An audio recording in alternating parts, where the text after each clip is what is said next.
before we get started, I'm going to have each of the board members stand up, introduce themselves, and tell you which town they represent. And we'll start on the end with John. I'm John Trask, represent Lincoln. Deb McIntyre, I'm from Lincoln. I'm Jim Sutherland, I'm from Lincoln. Carolyn Smith, I'm from Chester. Dave Shannon from Lincoln. Hi, Reggie Adams from Manawaquake. Dave Edwards from Lincoln. Debbie Tardy, Lincoln. And I also represent Lincoln. At this time, we will take nominations for moderator. May I have a nomination, please?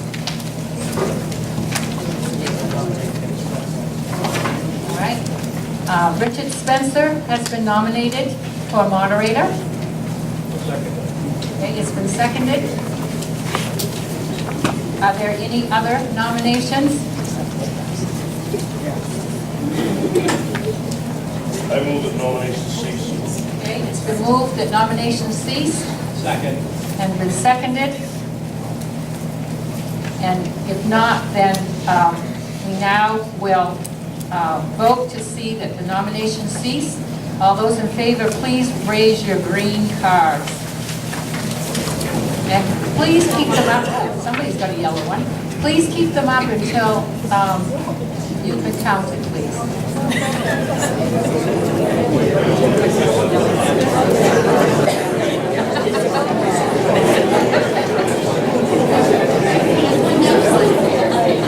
Thank you. Majority. Thank you. You may put your cards down.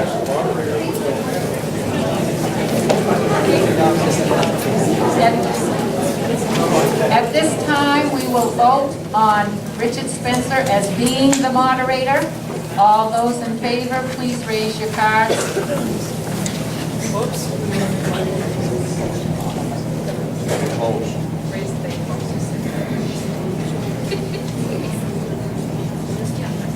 Okay. All right. Thank you.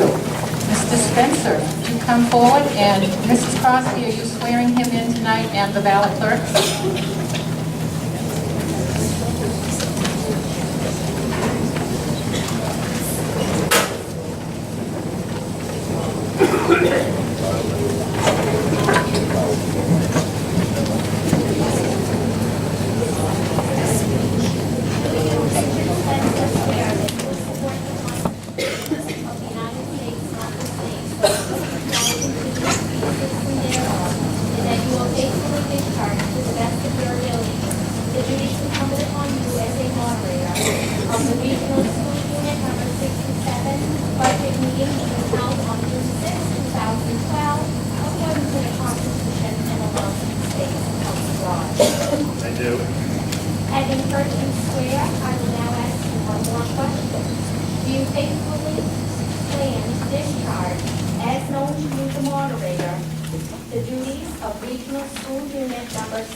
Budget meeting being held June 6, 2012. I do.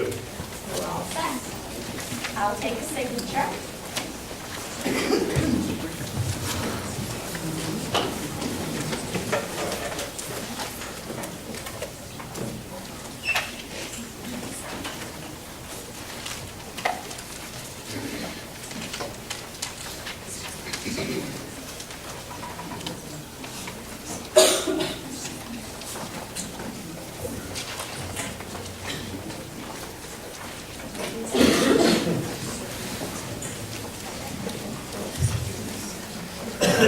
Thank you, everybody. I didn't want to have to tell my wife who drove to Lincoln and lost the election. Could I please have all the election clerks that are working for this night's proceedings to please come down front?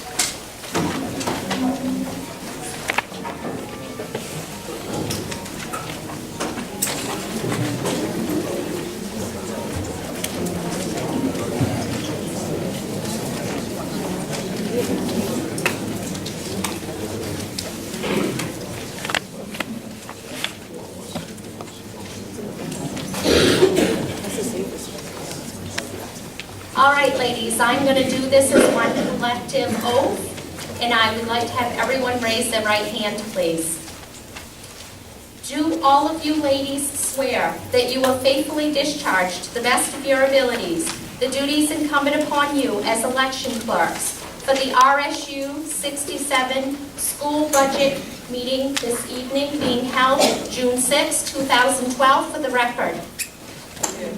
And having worked previously as election clerks, do you all agree and swear that you will uphold the law according to the election laws of 21A, 30A, and 20A under school administrative exclusions? Okay, you are all set. Thank you.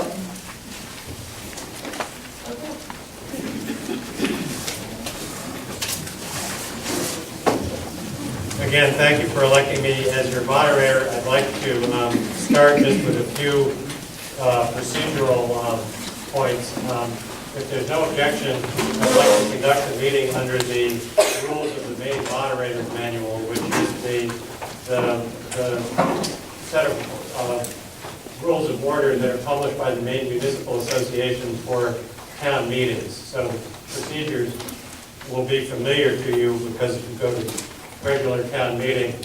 I'd like to have that backed up by Robert's Rules of Order, except to the extent that those two things are modified by the Maine statutes. And there are a couple of laws that apply specifically to regional school unit elections, which are different from the Maine Moderator's Manual.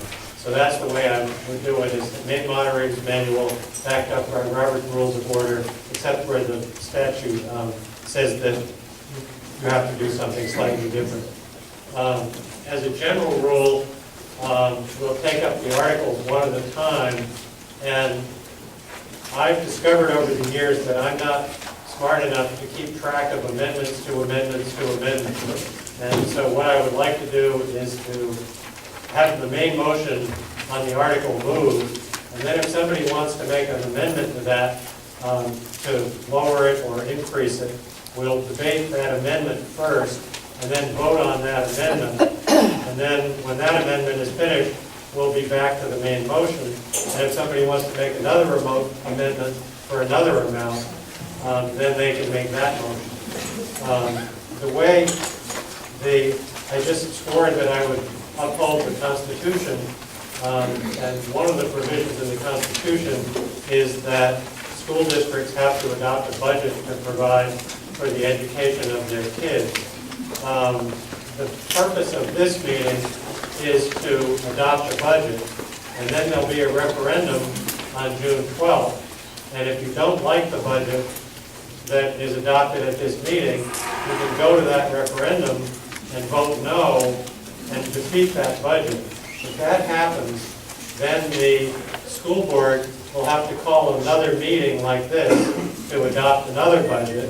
And then you'll have to go to another referendum to vote that up or down. And you have to keep doing that until you finally get what I would call hitting a double, where you get it approved at the budget meeting and then get it approved at the referendum. One of the rules in the Maine Moderator's Manual is that a person can't speak at the meeting unless they reside in the town. So here, it would be unless they reside in the district, unless the meeting votes to allow them to speak. And I would begin by, the statute says that the superintendent has to present the budget, so the superintendent has to be able to present the budget. But in addition to that, the superintendent and some of the administrators are here, and I'd like to have them available to answer questions if you have specific questions about the budget, partly because I don't know a single thing about the budget. And when people have questions, I would refer to them. So the names of the people who I'd like to get permission from the meeting to allow to speak are Denise Hamlin, Rachel Bousquet, David Ham, and Kathy Menard. And I may have butchered the pronunciation. Denise Hamlin, Rachel Bousquet, David Ham, and Kathy Menard, the ability to speak. Is there a second to that motion? Second. All in favor say aye. Aye. All opposed say nay. Motion carried. Thank you. I think with that, the first order of business is really to allow the superintendent to do an overview of the budget. And maybe before she does that, I should apologize for not having been here last week, where I gather she already did that once. So I have the impression that it may be a brief overview of the budget. And I'd like to turn it over to the superintendent to do an overview of the budget. Thank you. I am Denise Hamlin, Superintendent of Schools for RSU 67. I have done budget meetings. We had an informational meeting for the board. We had a public budget meeting. I did a public budget meeting in each one of the communities, so we have had a significant amount of information out there about the budget. Tonight, the budget you're looking to approve is for $12,300,000.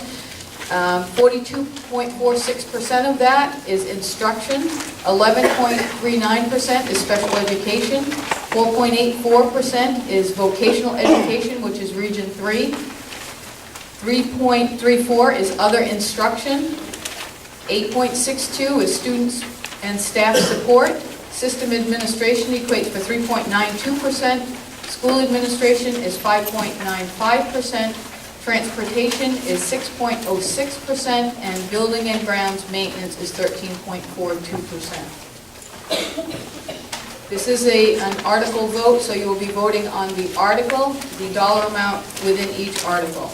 I think we're ready to move on. We did do an overview the last time, and we'll take questions as we go through the articles. Thank you.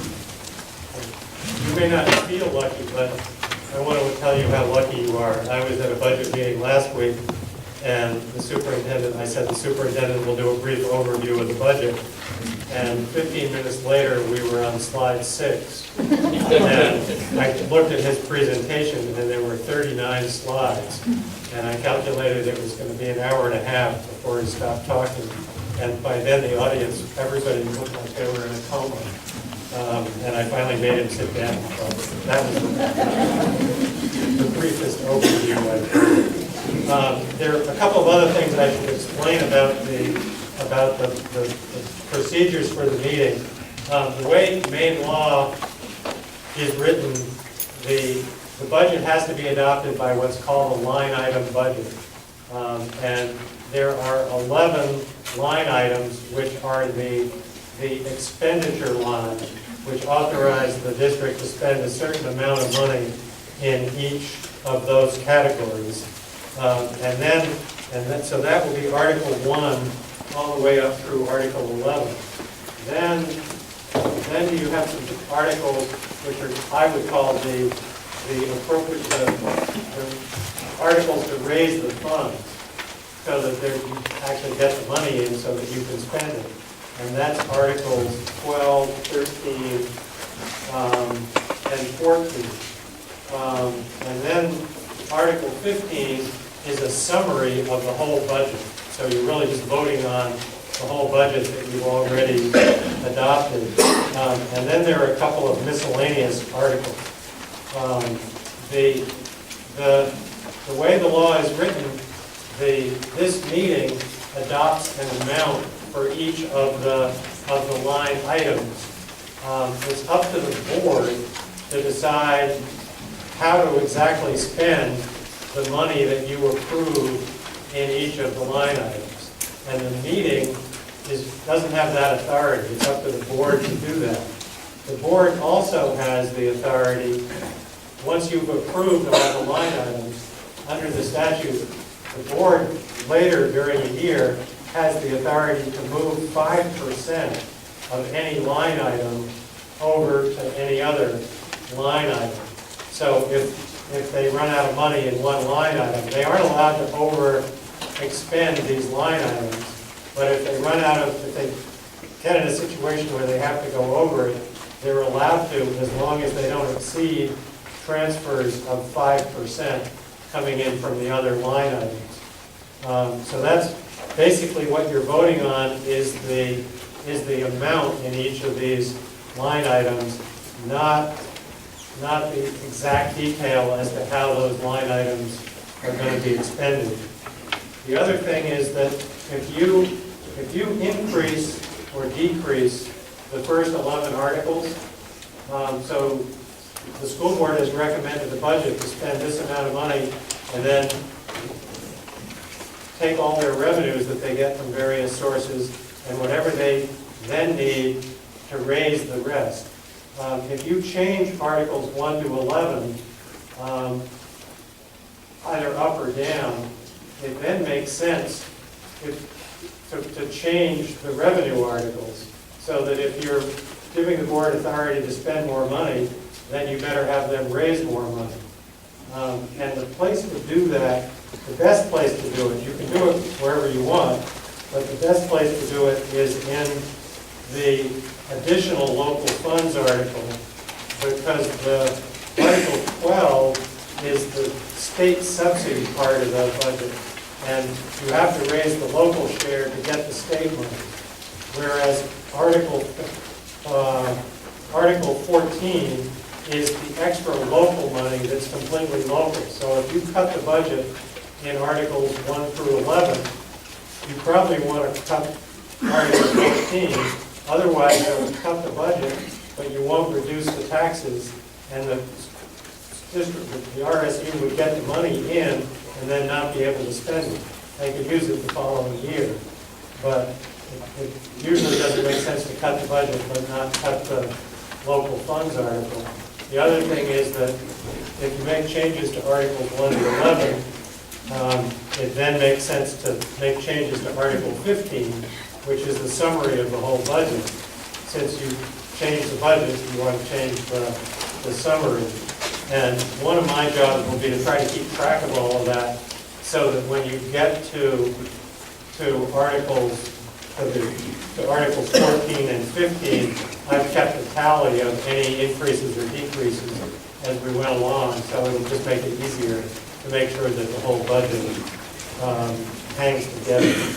The other thing is that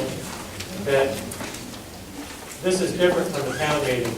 If 10% of the people who are at this meeting ask to have a written ballot, where you vote on a written piece of paper, then we have to do it by written ballot. That request has to be made under the statute. It has to be made for each article. So if you want to vote by written ballot, then you have to request that on each article. You can't make a motion for all of the articles to be done by written ballot at once. And the reason I try to enforce that rule is that my hope is to get you out of here before about 4:30 in the morning. And usually what happens is, after a certain number of written ballots, the meeting says, well, let's try one without a written ballot. And on non-controversial items, it gets a lot easier to conduct the meeting. The other thing you should all know is that you are the power of this meeting, and I will make rulings as your moderator, but if you don't like my ruling, you can appeal my ruling to the body. And if the body wants to overrule me as the moderator, you're free to do that. And so the motion to make, if you think I'm saying something I shouldn't or doing something wrong, you can say I appeal the ruling of the moderator, and then I'll entertain that appeal, and then I'll give you the opportunity to overrule whatever it is that I say. And by a majority vote, you can overrule me on anything. With that introduction, I would ask if there's a motion on Article 1.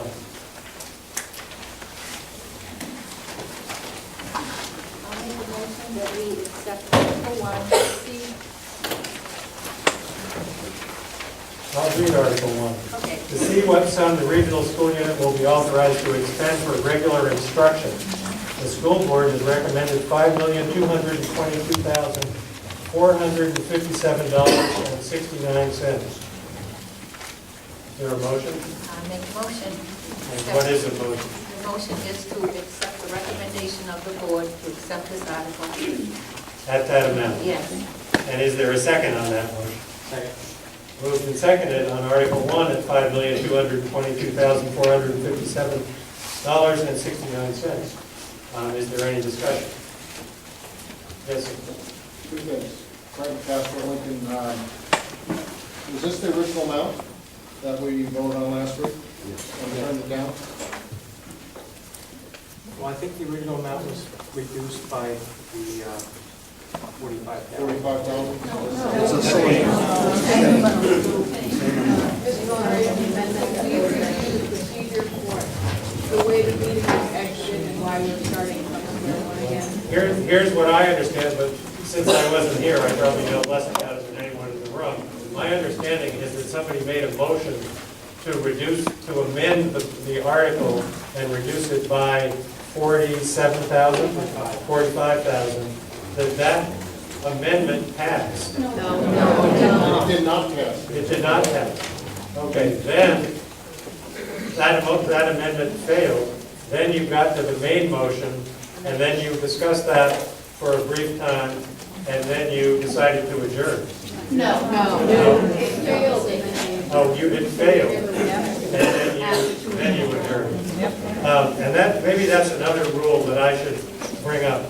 The way this meeting is charged with adopting a budget, and then there's a referendum on the 12th on whether the district approves the budget that you adopted at this meeting. So my view of that is that I don't care what budget you adopt, but you have to adopt a budget at this meeting. So if we get to the main motion and you vote no on the main motion, then I'm going to entertain another motion for a different amount, so that you adopt something on each of the articles in this budget. Then you will have adopted a budget, and then everybody can go and vote at the referendum whether they want that budget or not. But if you don't adopt the budget, at least in my view, the whole system falls apart, because then you have to have a referendum on whether you approve the budget that was adopted at the meeting tonight, and there wasn't any budget adopted tonight. So the whole thing doesn't work. So I'm going to keep entertaining motions until you finally approve something. If you want to approve the 69 cents, I'll probably let you do that. But I think we need to adopt something as the budget for each of these line items. Your representative. So the other thing that I had, I'm not sure if I'm missing something in here, but Articles 15 through 17, I don't have. Is there something You are missing Articles 15 through 17. 16 through 21.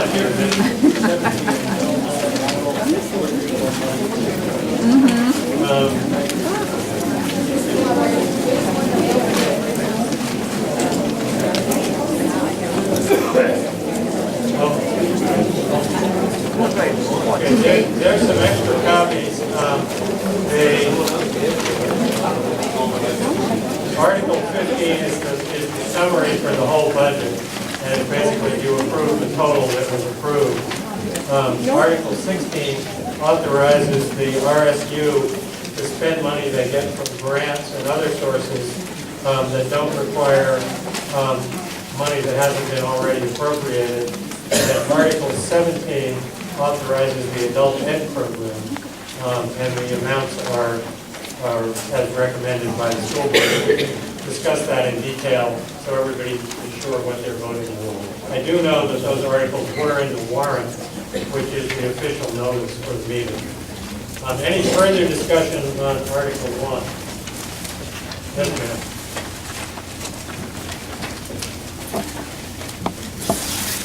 Dolores Phillips Lincoln. Aye. Hi. Upon entry, I passed a piece of paper out to everyone who didn't receive it. I apologize, and I have one here if you would like one. It is regarding the average teacher salary. I chose 10 other schools in the state of Maine and compared our average teacher salary to theirs. I tried to pick schools that were economically very similar to us. Most of them, I believe, are Class C see, not all of them, but most of them. And was very disheartened to find that our teachers are lowest on the list. We're desperately trying to, not desperately is not a good word, we really want to hire high-quality people, and yet we offer them the less amount of these. I did find a couple of places. I looked at 50 different schools, 50. I didn't do them all, and I found one other school that was less than us, and that was in Holton, in 50 schools. I realized that you have to take into consideration things like benefit packages. So I contacted one teacher friend from another school and didn't really get a whole lot of information. She just said that, well, she was offered a benefit package and she turned it down. And so I asked her, well, did they offer you more money for not taking a benefit package? And her answer was no. So I realized that, you know, okay, we don't have amounts on benefit packages, but in 50 schools still, for us to have the lowest salary, I'm sorry, to me that's not what is going to entice high-quality teachers to come to us. So I have an amendment. My amendment would be to increase Article 1 by $300,000 to give the school board a little more incentive for our teachers and bring them more into alignment with state averages. And hopefully we have quite a few vacancies. Hopefully entice high-quality people to come to those vacancies. Did I just restate the motion? The motion is to increase Article 1 by $300,000. And that would bring it up to $5,522,457.69. Yes. Is there a second for that? Second. Moved and seconded to increase Article 1 by $300,000. That is now the motion on the floor, and we can continue to discuss the amendment. We're now going to talk about the amendment. Okay. In a way to fund this $300,000, we have in Article 20, $520,000 that's going to capital reserve fund.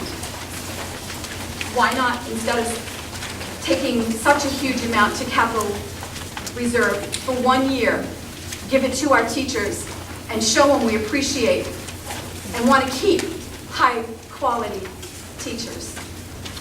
And I'll make that amendment when that time comes, but there's an option in funding this without having to change the funding to any of the towns and mess with any of those figures. Any further discussion on the amendment to increase Article 1 by $300,000? Other question, can I move you, or are you talking? Question. Looking at your salaries, $37,000, I don't know the number of teachers that are employed within the system. What would $300,000 do for the average teacher if that was distributed across the teachers?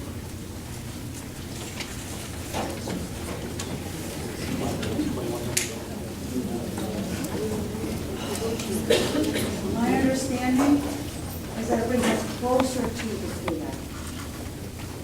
It's two. Can I make a motion that for propose that we have You may. There's been a request for a paper ballot on the amendment, this is. And if 10% of the voters request a paper ballot, then we'll vote on it by paper ballot. All in favor of the paper ballot, raise your card. All opposed to the paper ballot, raise your card. More than 10% having requested a paper ballot. When we get to the vote on the amendment, vote by written ballot. Is there further discussion on the amendment? Yes, sir. My assistant Lincoln, I'd like to move the previous question. The previous question will shut off debate on the amendment. So there would be no further discussion. And in order to shut off the debate in that manner, it would require a 2/3 vote of the meeting. Otherwise, you don't get a 2/3 vote, and then people are allowed to keep talking if they wish to. All those in favor of closing off debate on the amendment, raise your cards. All those opposed to closing debate. The motion to move the question fails, and the floor is still open for further discussion on the amendment. Yes, ma'am. Cindy Fox from Lincoln. Last week, we were told that no matter what we changed the budget, you people would spend it any way you darn well please. So I would like to know if we vote yes for the $300,000 for teachers that we would like, is it going to go to the teachers? Yes.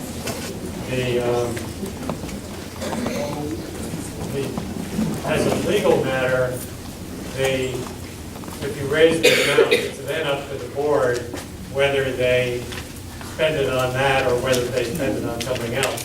If anyone from the board wants to speak to your question, I would allow them to do so. But I'm just saying legally, when you raise the amount, the board isn't legally bound to spend it on any particular thing. Individual members of the board may wish to express their views. Before we move forward with answering that question, in my mind, I think I need to have an answer as to, one, there's a union that the teachers have, so that would probably have to be negotiated, number one. And another answer before we vote, I probably need to answer too, is if it's put into the budget this year, how does that work in future years? I don't know if someone can answer that. I'd like to request the people at the board down there use the mic so we can hear them out there.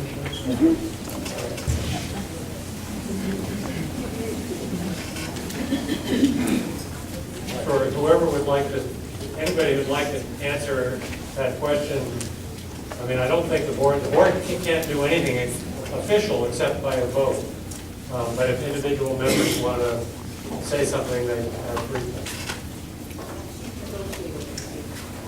Well, Mr. Moderator, we are currently in negotiation with this group, and so it's kind of something that we can't really.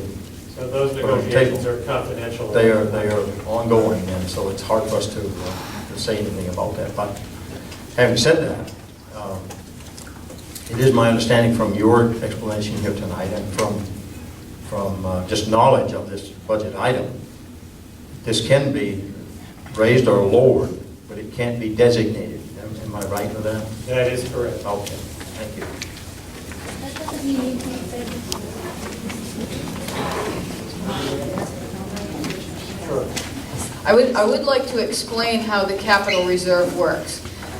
When we put money into That a... actually isn't in order at this point. Oh, okay, all right, just so that they understand that that's not actually... Well, you can go ahead, you can, I mean, it wasn't brought in as a potential source of funds. When you talk about the capital reserve, you're looking at an excess in revenue received in that single year and designated for facilities maintenance. It's not something that's in your budget from year to year. So if you move it this year and you increase that, you're looking at 1.5 mils to Lincoln, 1.5 mils to Mattawamkeag, and 3 mils to Chester in the following year and in subsequent years. So it's not a one-time fix. You have to then build that $300,000 into your budget from year to year so that you understand that. Yes, sir. My name's Kevin Wilson. I don't think you're going to answer the question at hand.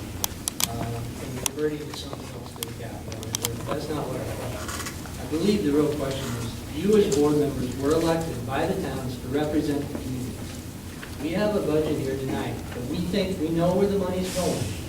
And we're asking you as board members, are you gonna respect us? Or are you gonna let the superintendent move 5% as they want to, as Mr. Trask said last week, okay?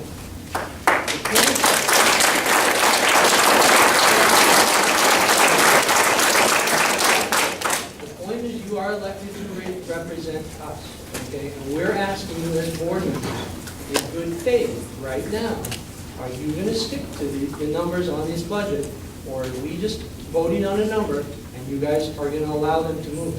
I understand that you elect a superintendent, but the board establishes curriculum, and they hold the superintendent to task. And if they do not agree with the task, they also have the ability to fire the superintendent. Questions or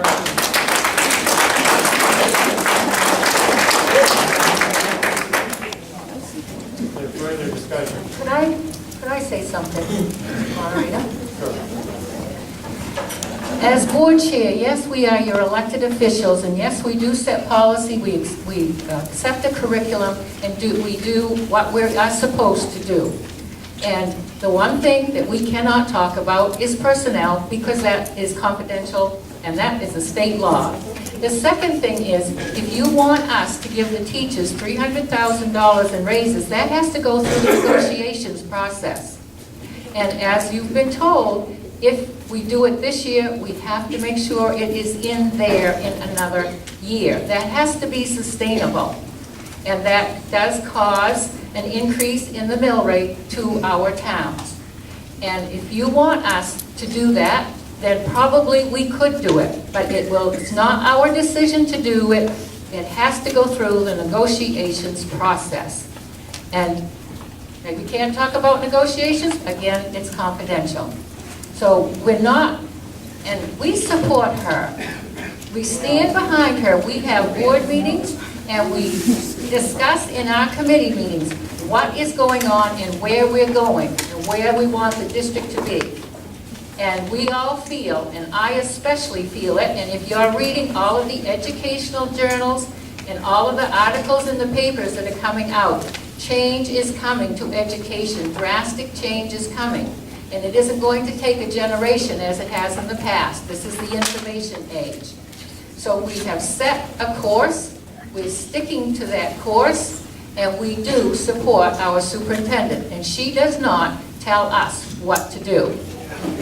You may think so, you can run with her, but we don't tell her what to do. We support her fully.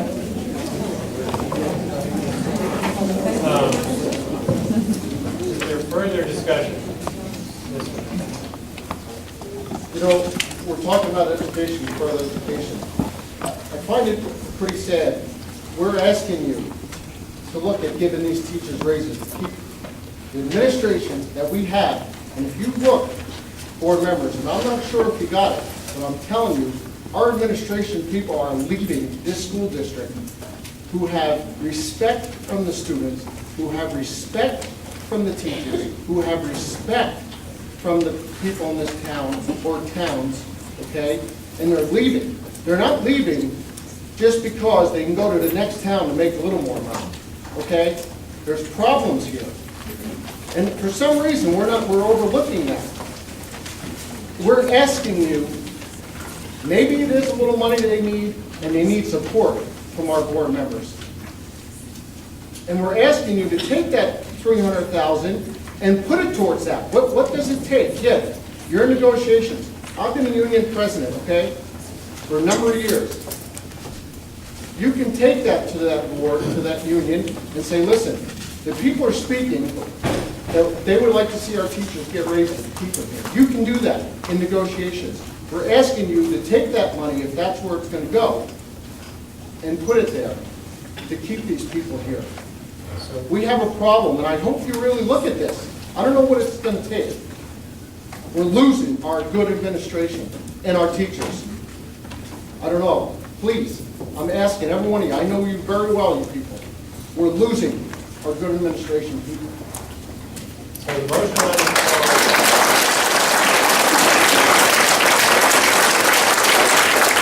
the floor is whether to increase Article 1 by $300,000. And let's stay focused on that increase. Is there further discussion on the increase? If not, if there's no one who wants to speak further, I will call for a vote on increasing Article 1. Oh, yes, sir. I was just wondering if any other board member would like to answer my question, speak to my question, whether they are going to stick to the monies that are on this, or are they going to be willing to let them go.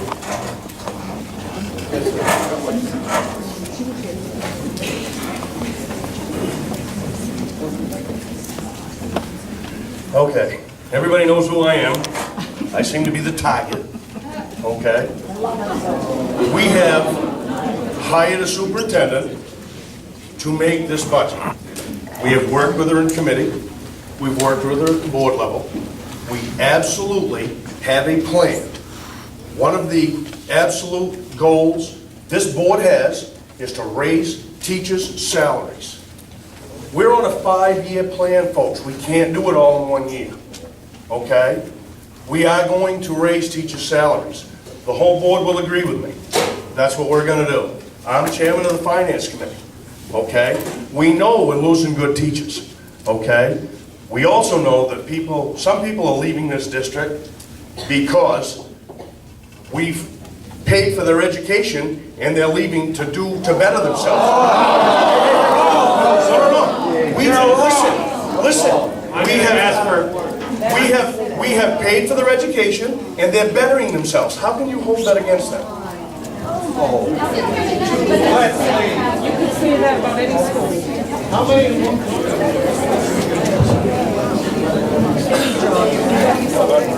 I've been here 17 years, I've been educated, and I've never once got a raise.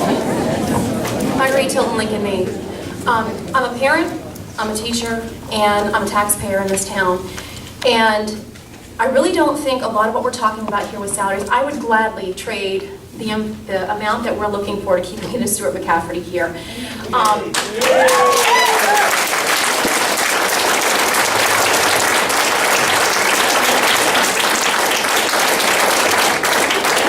I am going to make is that it is about Article 1. I'm tying that all in. If you just give me 10 more seconds. But let's not talk about individuals and okay, I apologize.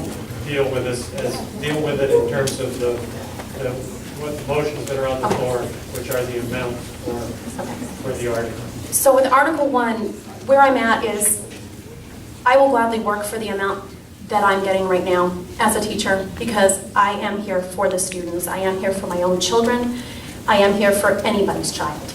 And so a raise for me, while it would be great to help my 6 kids in whatever they do, I will still work with what I have. So that really, while it would be great, and I'm not going to look a gift horse in the mouth, that's not what I'm here about. I'm here about the way that we're looking at the salaries that we have. I'm looking at a lot of the presentation with how some of the changes are coming about. I'm looking at how are we really exhausting all the options for the different positions that we are now taking down half-time. We're going to be, I almost cried the other day when I was walking through the hallway knowing that we're cutting the art program in half when I saw my daughter's picture up on that wall. And all I could think is, there are kids that are not going to have exposure because she's going to be losing prep time. And in that particular class, that's very important. And I would hate to see some children who do come for art, for music, for physical education, to lose time or not to be able to have more time because we're not managing those positions with that money that we can have in our budget. And it's really not about the money. It's about the presentation with some of the cuts. When people, it upsets me when I don't think we're checking all of our avenues to do what's in the best interest of our kids with our programming.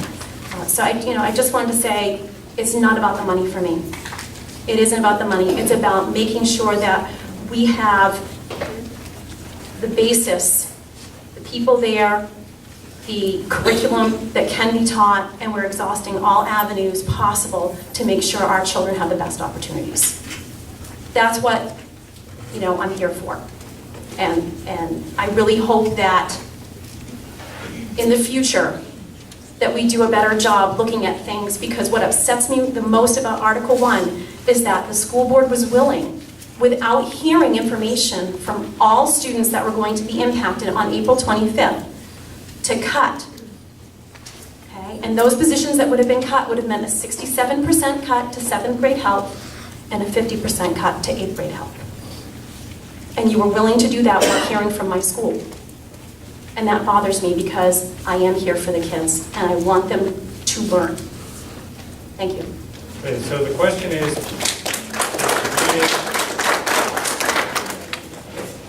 you want to increase Article 1 by $300,000. Is there further discussion? I just respond to Mr. Trask. He said that people are leaving this district to better themselves. There's no better place than this.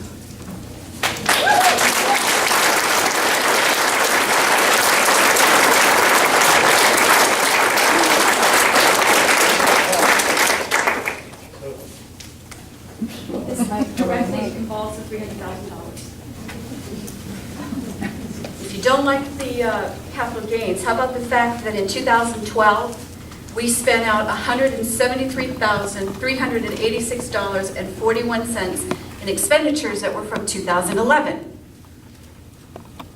Would you like me to repeat that number? It's all right here, line item. $173,386.41, and still have $520 to move, $520,000 to move to capital gains. Capital reserve. Capital reserve, thank you. Capital reserve, thank you. That's $700,000. That more than takes care of $300,000 on a yearly basis. So the question is, do you want to amend Article 1 to increase it by $300,000? There's no further discussion. I'll call for the vote. We're going to vote by written ballot, and the clerks are going to hand out ballots to each of you in your rows, and then you're going to vote, and they've asked you to fold over the ballot so that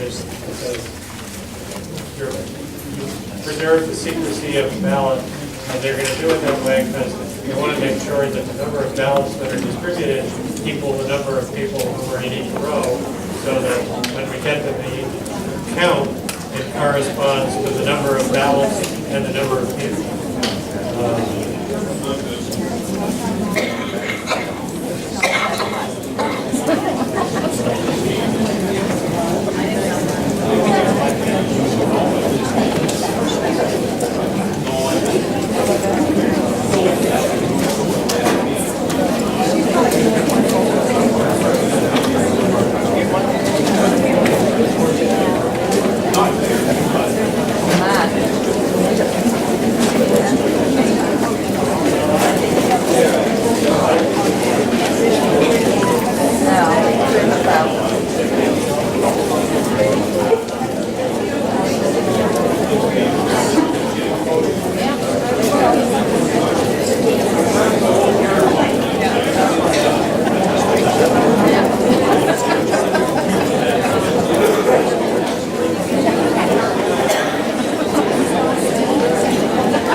Just so everyone understands the vote, this is a vote on the amendment to the article, which yes means that you would like to increase the article, no means you don't want to increase the article.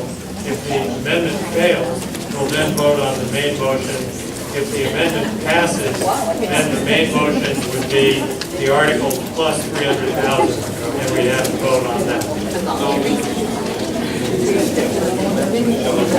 Right now, you're just voting on the simple question of you want to increase the article by 300,000.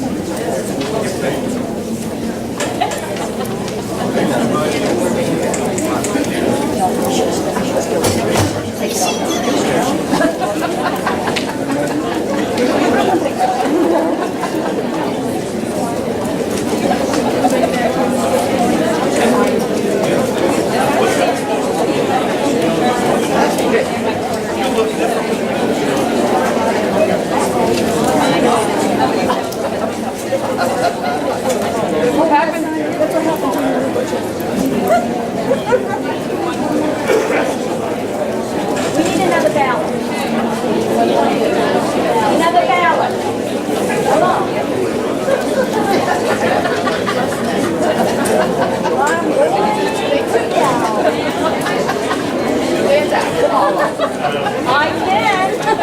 this point where the voting is going on, there's no further discussion on the amendment.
Does everyone who wants to vote have a ballot?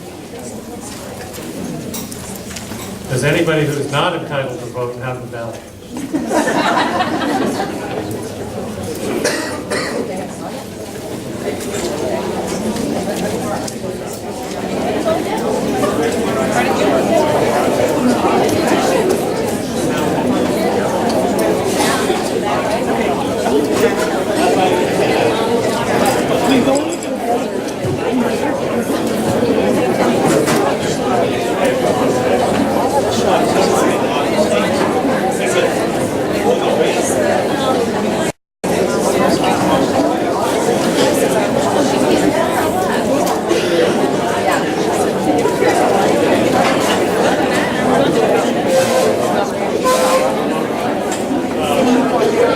Would the clerks please start collecting the ballots?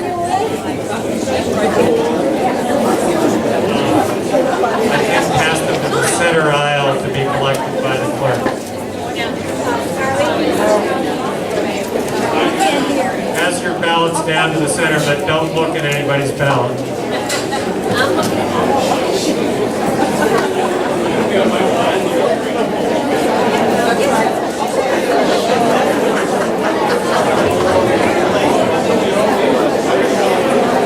If I see you peeking, we'll have to have another vote.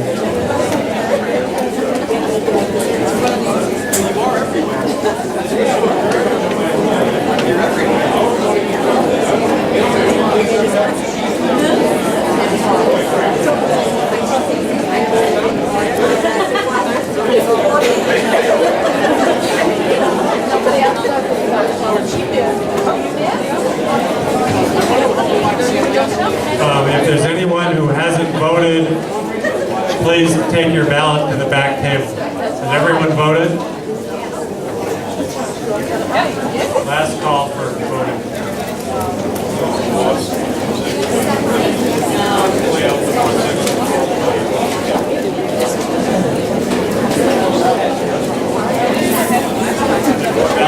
Take ballots to the back table.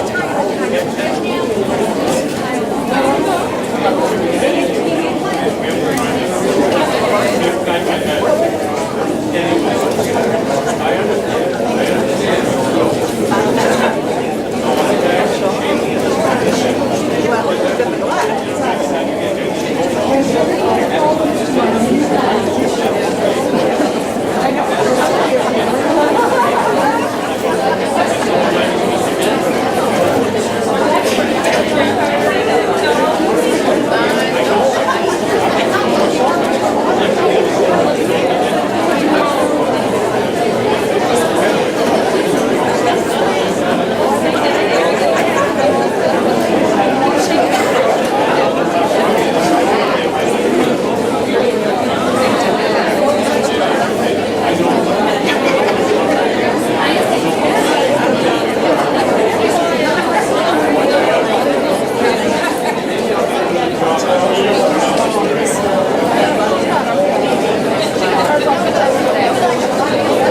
increase the amount by $300,000 is approved by a vote of 160 yes to 82 no.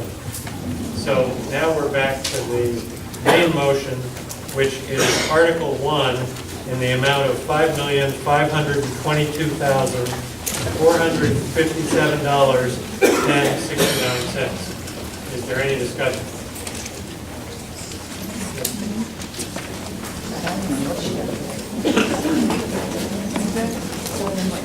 I'm Diane Whitney from Lincoln. It's difficult for me to ask questions strictly on Article 1 when it is nearly impossible to know what it includes. You're asking us to vote on things that have not been made clear. We're not talking about nickels and dimes, but millions in public funds. Since the last meeting, I have spent hours and hours looking at the RSU 67 budget statement through the end of May.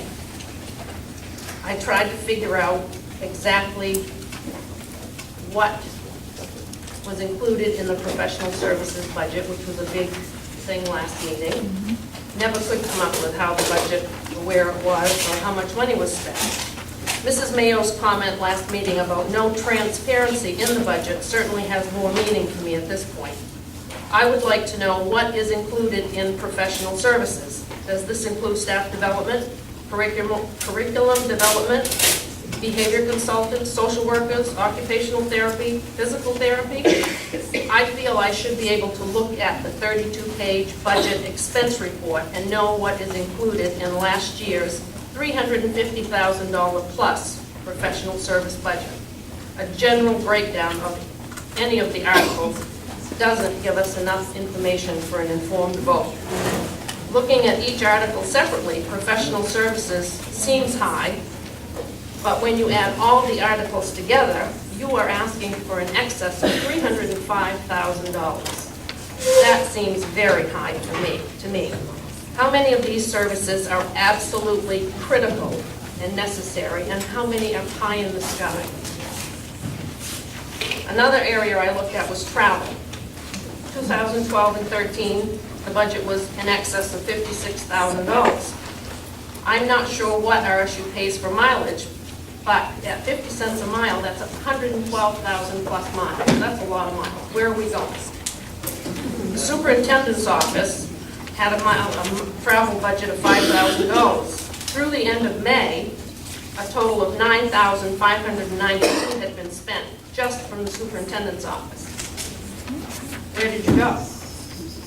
Overall, the 2011-12 budget spent travel is down 38%. So why is the new budget up? Why is the superintendent's new travel budget twice of that of last year? And even taking into account the overage in the superintendent's travel, the total budget was down by 38%. Are teachers not requesting travel and conferences, or are they requesting and being refused? Postage was another big thing. $15,000, that's a lot of 45-cent stamps. Can I ask a question, just are these rhetorical questions, or do you actually want somebody to be keeping track of each of these? No, I'd like somebody to answer that. And maybe you want to ask a couple and then... Okay, professional services budget. What exactly does it include? I'd like to speak to that. Under instruction for professional services, that includes workshops, presenters, data management systems like the NAWIA assessment test, Power School, and that's okay, legal fees, purchase services, whatever we have to buy that we do not own in-house in the district. So does that include the psychologist and physical therapy? And No, those would come under the special education budget. Okay. All right, the travel? And the travel, we've been sending our administration and, oh, okay, I'm sorry. Travel just in Article 1. Are the teachers not getting to go to conferences? Is that why the difference in the budget? We're bringing people here to the district rather than having our teachers go. So that's not included in travel if you're bringing them here? It's If we- included somewhere else in professional services? That's in professional services. If we have to pay for them to come here. So the travel should be down this year. For our teachers or for anyone else who's traveling, that would not necessarily go down if we are allowing the teachers to go, but not as many as have gone in the past. But then there might be other places that they're going to, meetings or something like that, rather than just staff development or conferences. Then the travel must be going to somewhere else. Can we ask one of the principals who put together the instructional budget for us to stand up and tell us what their teachers are using travel for? Mr. Malone, if you want to answer that question? Was he on the list of people that got the... And what's... Oh, you're a resident. In the instructional budget, when you looked at submitting your budget for what your teachers needed for travel, would you just explain what you covered in your travel budget? I don't have access immediately to the numbers that is in there. I can find it, but what we would look at is any teachers that have asked for any kinds of professional development that would be outside of the district, we would put that in. They request those. In the past, there has not been a lot of requests to go outside of the district. There has been those that have, and we've been granted that. We have had a lot of in-house professional services brought here, and they're saying that it's in that professional services line, so that's where I would believe that it is as well. So it's not... So travel, and specifically for my line, I can take a look through my budget and find that. I probably have it too. Probably do. And then what they're giving you is a culmination of all of those. So if someone comes in to do an in-service or whatever it is that you call it, that is not listed under the travel budget. That's listed under professional services. That's correct, that's correct. So the travel budget should go down. Postage. Postage. There is no postage in this one, so I can't ask that question now, correct? See, if it's not in the article, probably it's there and wait till it is in the Okay, article. okay. I guess the only other comment I have,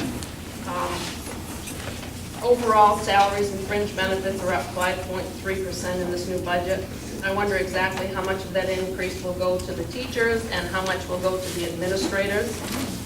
The articles pertaining to the children, as I see them, are 1, 2, 3, 4, and 5, and they show an increase of 3.28%. The articles pertaining to administration, which are 6 and 7, are up 7.18%.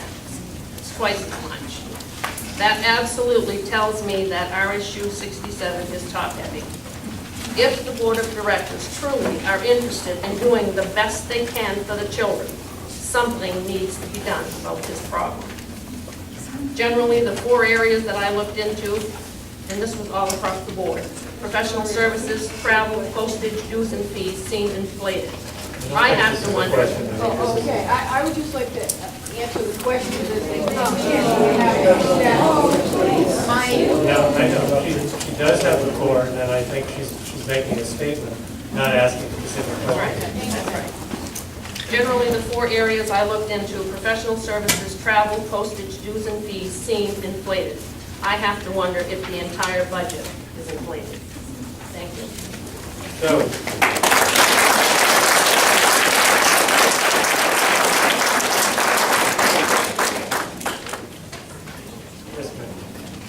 My name is Carmen McPhail. I'm from Lincoln.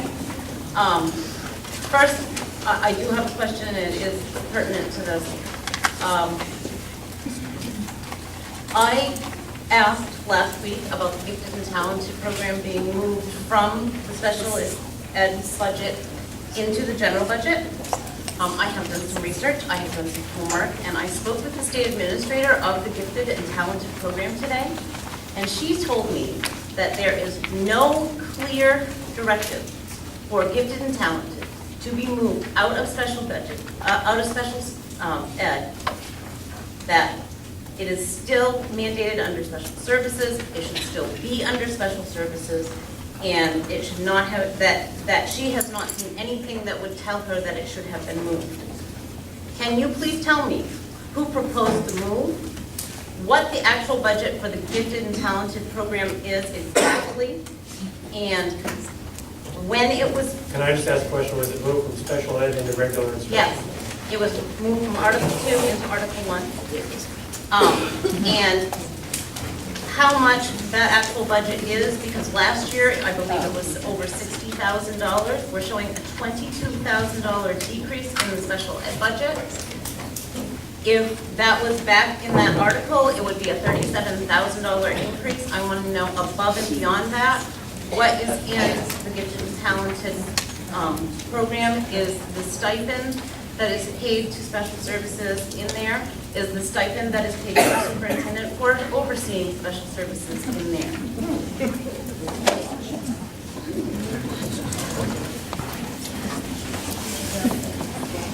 Gifted and talented. The gifted and talented.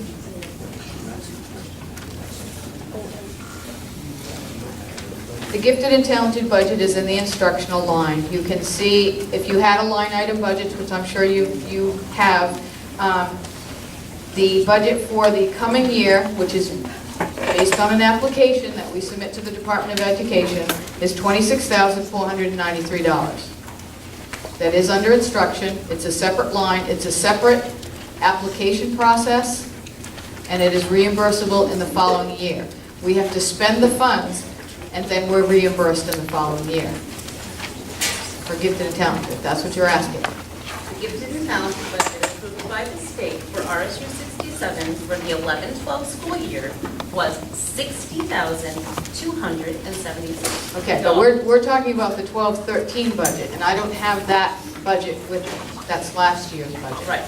Okay. So you're telling me that we have decreased the gifted and talented program by $23,000. One of the problems that we've had is we have to actually have certified individuals to provide those services. And I'm going to defer this to our gifted and talented coordinator over here. So if you would like to stand up and explain why we have changed the procedure for gifted and talented. Last year, it was $31,000. Last year, it was $31,807. And this year it's $26,493. What you're looking at is the reimbursement from the state that they give us. We cannot, that includes teacher salaries, which is not this $26,000 of gifted and talented endorsed teachers that can work with our kids. The state of Maine will not reimburse us if it's not a strictly gifted and talented program. There cannot be any other students in that. So we have been asking them to reimburse us in the past for classes of students that were not strictly identified as gifted and talented, and they have refused. They rejected the application. I spent a lot of time on them with Leanne Wister, and this is what we have been given. They will reimburse some of the salary lines for our teachers who have the GT endorsement, but they will not endorse us if it's not strictly gifted and talented. We have a number of great programs for kids, but we don't have the numbers to support right now currently, only 2 kids in a classroom for that gifted and talented, and the state will not reimburse us for any of that money. And it's been moved, I don't know why it was moved prior to coming in. Special education is under IDEA in Chapter 101. It doesn't say special services in Article 2, it says special education. And gifted and talented does not lie strictly under special education, it says special services. So is there any part of the special services, the special education budget that is covering gifted and talented also? No, there is not. So why does the state state in their paperwork that the amount that they agreed to reimburse you for last year, and they're not going to reimburse you till later, but I understand that part, but the amount that they agreed to reimburse you for last year in print, I have as $60,276. I can't answer that, I didn't put that in, I can tell you what they're reimbursing us for, and it's not 60,000, because we have to guarantee those students are identified as gifted and talented only, and they will not. So there may have been put in there for $60,000, but they won't No, give it us was back. approved. This is the approved, it was in the approved letter that was sent to this district, that it was 60,000, set 276. Well, the gifted and talented instruction article that I have is 31,807. So that must include salary line of teachers who are So gifted that's and where you talented. hide the rest of it. So, That's all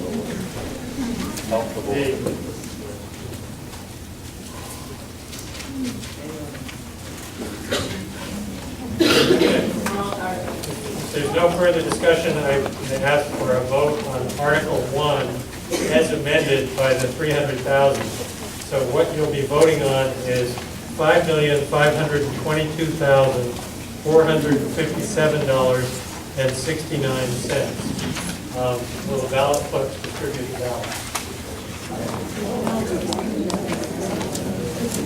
Let's get to a vote. I'm going to order breakfast sandwiches. Yes, the motion as amended. Wow. Can we get a paper ballot, please, for this? Is there a request for a paper ballot? Yes, please. All in favor of a paper ballot? All opposed?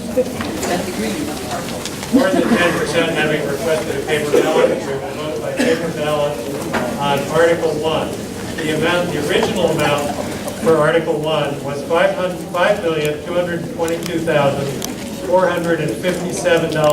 $5,222,457.69. You amended that, you approved an amendment to increase that amount by $300,000. The amount that you're voting on now is $5,522,457.69. And a written ballot has been requested and approved, and so I will ask the clerks to distribute the ballots and tally the votes.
Yes,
wants a ballot? Or anyone who needs a ballot? Get them all?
Has everybody had their ballot collected? I think we probably had it right. This is a great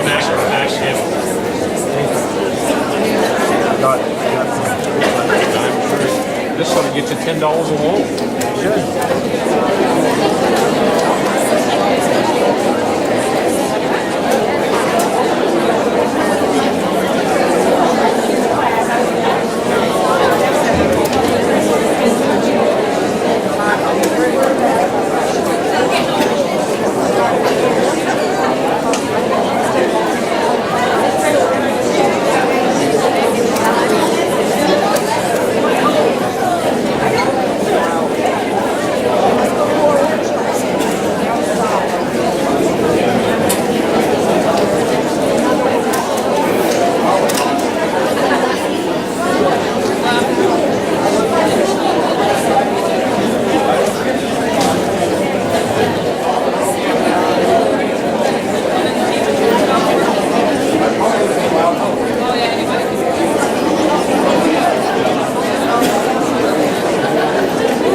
voted on Article 1 as amended, increased from $5,222,457.69 to $5,522,457.69, and that article has been approved by a vote of yes 99, no 89.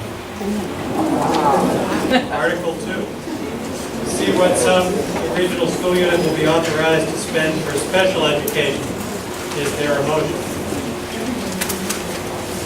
I'll make the motion to spend $1,400,558 on special education for the 2012. It's been moved and seconded to spend $1,400,558 on special education. Is there any discussion?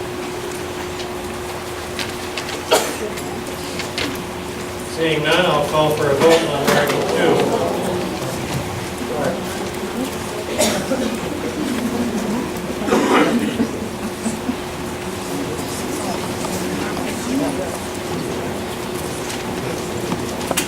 I'd like to know if within the salaries in Article number 2 is included the stipend that the superintendent receives for overseeing special services, as well as the stipend that the special services person receives for the talented program, and what the amount of those stipends are.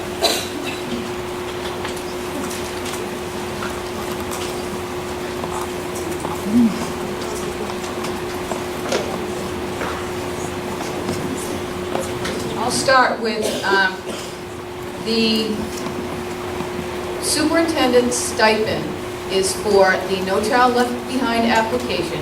It is because I managed the grant for Title I, I wrote the grant for NCLB, Title I, Title IIA, Title VI, and the local entitlement. They are applications that are required.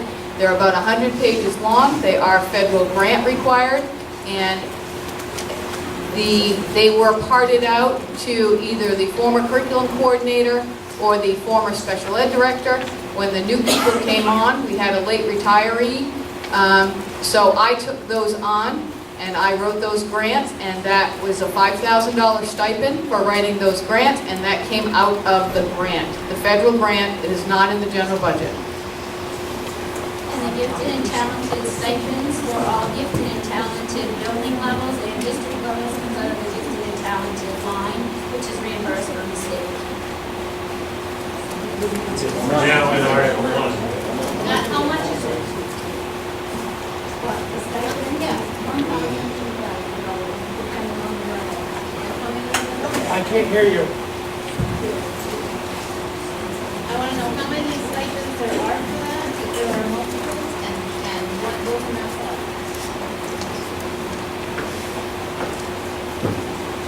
Is one elementary, excuse my voice, I have a cold, is one elementary stipend for a GT building coordinator, which is $1,000. There's one at the junior high, that's $1,000. There's one at the high school, which is $1,000. There's also a K-12 visual performing arts, which is $1,000, and then a district one, which is $2,000. Further discussion on Article 2, special education. Yes, sir. So, this would be conflict of interest, superintendent of schools, what's in your contract, and then, doesn't it say in there somewhere that you would write grants and stuff? Not at all. So it's not a conflict of interest. Further discussion. Yes, sir. Sharon Crockett Lincoln. Did the former director of curriculum write any part of the No Child Left Behind, and if so, did she ever get a stipend for that?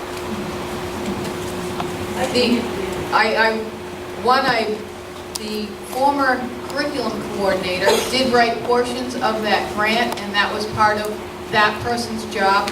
When that person left, the grant was left undone, and I had to pick up and complete the grant, edit a large portion of what was in there based on the needs of incoming students and our professional development, and took over the rest of that, as well as the local entitlement grant, which is a federal funding for our population of special ed students. Further discussion on Article 2.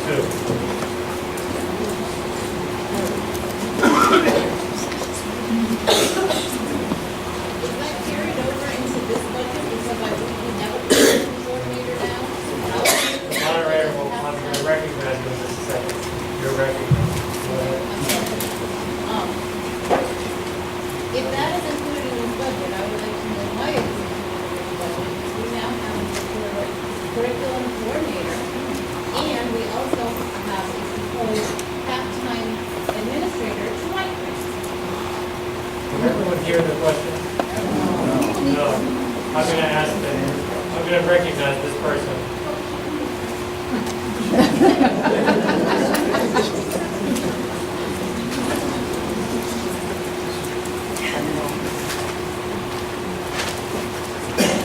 My question is, if there is a stipend in this budget for the writing of those grants, and we now have a curriculum coordinator, and also in this budget is a half-time position for a grant writer, why is there a stipend in here? There isn't a stipend in there, it's part of the federal grant, and the individual incoming will take over those responsibilities. It is not in the general budget, it's part of a federal grant, it is outside of this budget.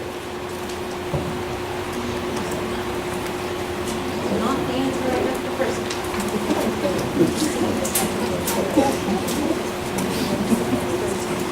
Hi, Mr. Willis.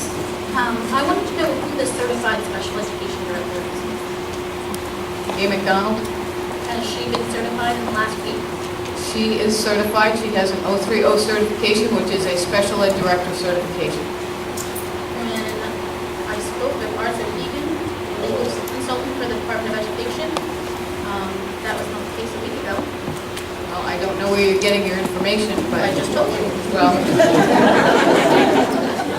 I'm perfectly clear. Okay, well, when, she'll have a copy of her certification for you.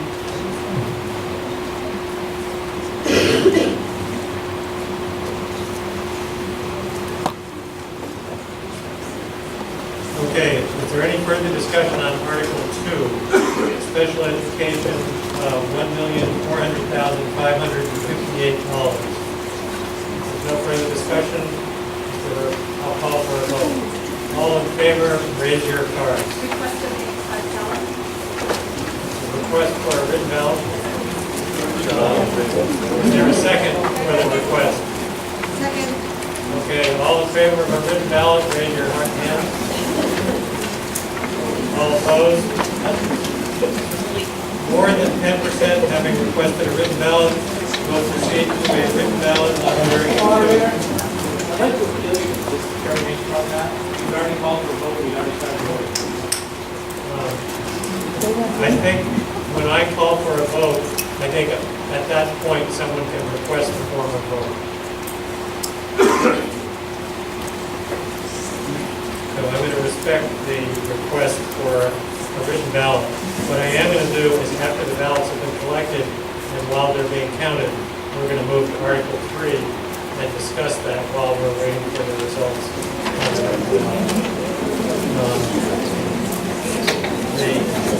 All those in favor of Article 2 vote yes. Those opposed vote no on their written ballots. The amount of the main motion now is $1,400,558.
Article 3, to see what sum the regional school unit will be authorized to expend for career and technical education.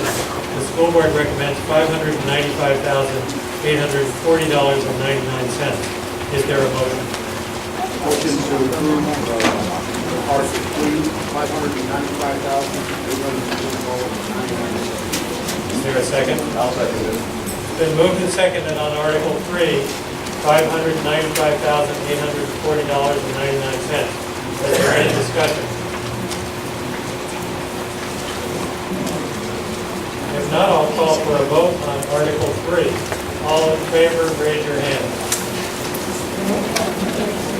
All opposed, raise your hand. Article 3 is approved. Article 4. See what sum the regional school unit will be authorized to expend for other instruction. School board recommends $410,890. Is there a motion? Move to approve under Article 4,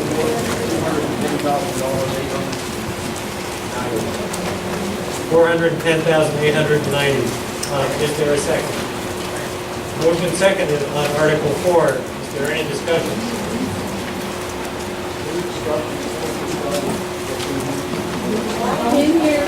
The question is, could someone describe what is in other instruction?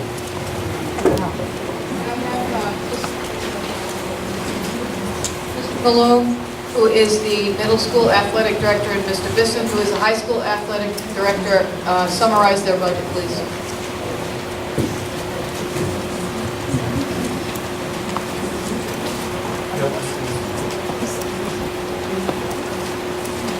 Article 4 basically takes all of your coaching salaries, the drivers for those trips, in addition. There's another line for transportation, but this line includes the driver's salaries for their overtime and so on to drive those trips for $244,000. Remember, this article is a grades 5 through 12 and incorporates all our junior high and high school athletics. Fringe benefits cover those workers' other costs. Our professional services are very high, $39,000, but that includes all of our ambulance coverage, police coverage, all our officials' fees. Officials are now costing us about a couple $100 a game because of the travel. A lot of them are coming from Bangor or further. Repairs, that's including all our football equipment that gets sent away and reconditioned, our field hockey pads that get sent away and reconditioned. If a bleacher breaks or whatever, we need something welded in. You that have had something welded know that that's not a cheap endeavor. That's $16,000. Rentals, there are times when we need to rent something for an event. That's $1,200. Travel, obviously that's to get to and from games. Also our coaches to go to any type of meeting or conference that they're going to. Supplies include all those things that are used regularly. They aren't a long-term equipment purchase like a set of uniforms, something that we need to order year to year. $23,000 pretty reasonable amount when you consider all the teams that we have. $3,000 for books. That includes our rule books and score books and all those things, and coaching manuals. Equipment, $32,000. Again, that includes all of our, whether you're talking javelins and things that last us a long time, or you're talking sets of uniforms.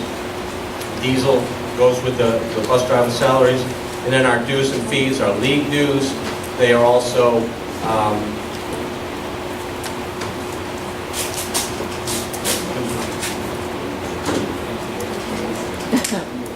right, MPA fees and all those things that the league, middle school league fees, and they add up to about $13,000. We spent the year really evaluating all these, and it looks a little different than last year.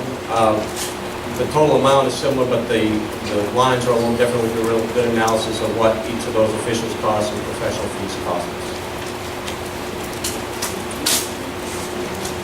The coach's salary line is determined by Schedule B, which is negotiated under the contract, and for junior high, roughly is somewhere around $52,000. That will cover all the coaches that are involved in extracurricular. The junior high aspect of the co-curricular line is $2,650. That would be a reduction this year of $1,637. The overall extracurricular lines that do not include salaries from here and busing and so forth is $24,264, showing a reduction of $778 in that line.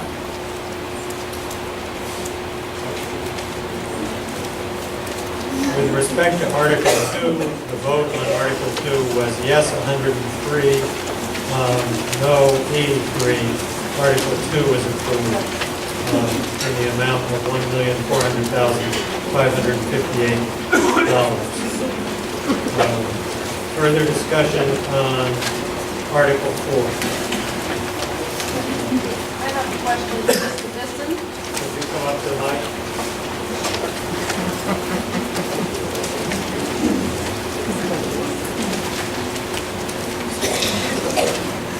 Just to let you know that this line also includes the school plays, musicals, things like that, that's in the extracurricular and co-curricular budget. Back in the day, years and years and years ago, when I worked at the high school, the fees that were collected at the doors for the athletic events used to go pay for the officials and all those kinds of things. That doesn't happen anymore. Right now, those go into student activities account, which helps fund some of the other events that do not bring in an income. Right now, we're actually using that to kind of run over a little on our game officials fees, because those are up. We are paying for events that way right now at the end of the year. And the travel for $10,600, you said it's for to and from games, but that's not included in the buses and the diesel fuel and... No, the travel line is for all the other pieces of travel, like coaches going to conferences, coaches going to meetings that they need to go to, all-star meetings, voting, those types of things. Okay, thank you. Okay, we're on Article 4. Is there any further discussion? If not, I'll call for a vote on Article 4. All those in favor of Article 4 in the amount of $410,890, raise your hand. All those opposed? Article 4 is approved. Article 5, to see what sum the regional school unit will be authorized to expend for student and staff support. School board recommends $1,060,795. Is there a motion?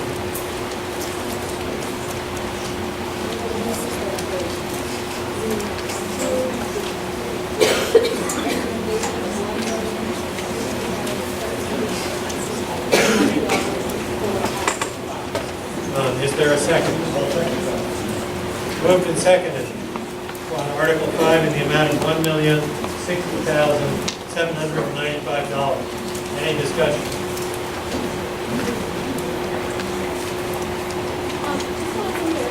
Would you come to the microphone? Margaret Tilton Lincoln.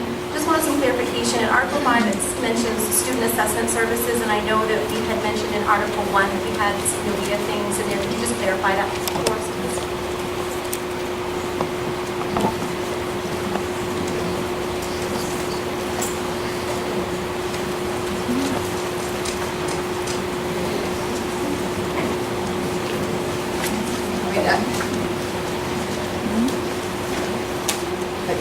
It's just what the assessments that students need that we're looking at through the curriculum budget.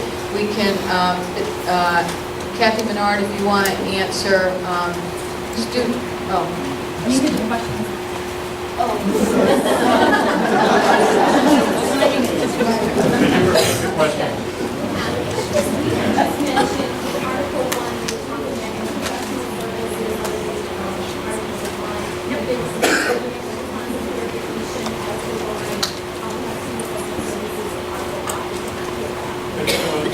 Sure.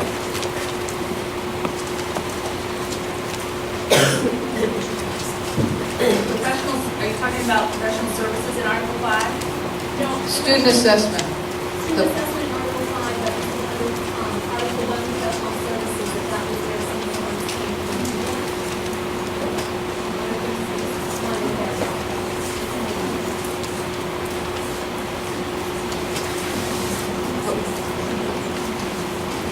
This is the SAT, PSAT. Right. Those would be the external tests that we take, SAT, PSAT. Some of the new EMPs are in here as well. The NUIA science is in this line. Right. The ELA, It comes separate. math are in the instruction line.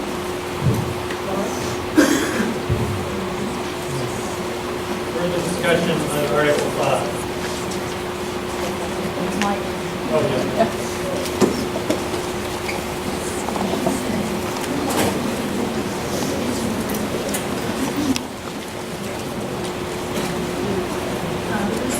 From Lincoln. I just have a question about the halftime positions that were cut.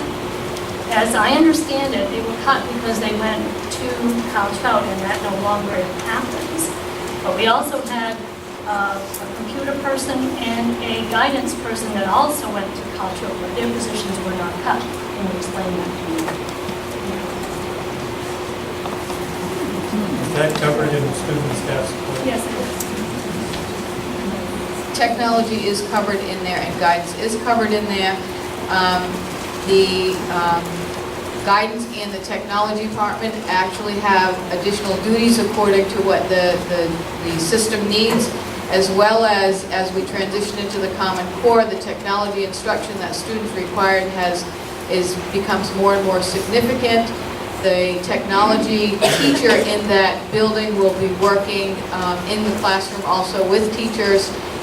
The guidance counselor is doing some behavior management. He's also doing some NWA testing, among other social skills groups at that level. I just want to clarify that the instructional time for students was not cut. The positions that were, the individuals that were being paid full-time for part-time instructional minutes were cut to reflect the minutes they were providing. So they were cut to part-time salaries. The services to children were not cut. Art was not cut, music was not cut, phys ed was not cut.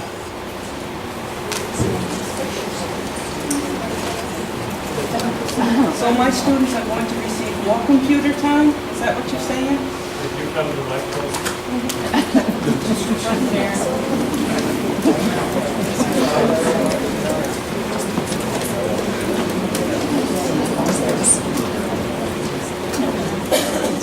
So my students going to receive more computer time? Your schedule for next year is subject to what your building, you work out with your building principal, so I don't know what the building principal has for your particular grade level in the schedule, but that's something you can work out with the building principal. Further discussion of Article 5?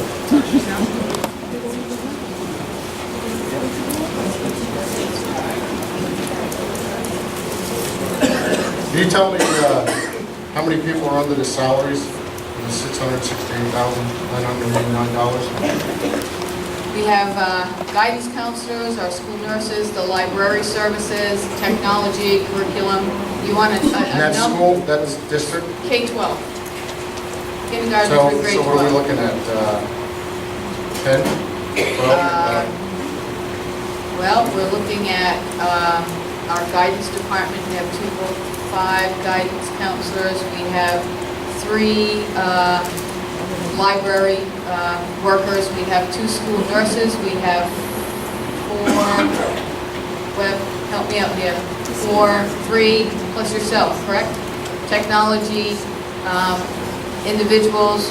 We have the curriculum coordinator and any of the stipends, curriculum CRT stipends, things like that. Service learning in here, Kathy, service learning. Department heads, teacher mentors, the stipends associated with that. Teacher induction in this line. So it's not just salaries, it's also the stipends and the additional salary that staff members get for participating in some of those professional development activities. Is it not true that we had teachers that were already here that were mentors that just did these specific jobs they were trained in at, and now we're bringing in new mentors from outside? No. Is that true? No, that's not true. The Teacher Mentor Program is a program that the Department of Education requires for new teachers. We have on-staff trained mentors that we match with new teachers, and the on-staff teachers provide that service to them.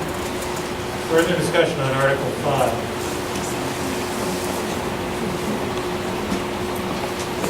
I think my question is for Mr. McCormick, but I'm not sure.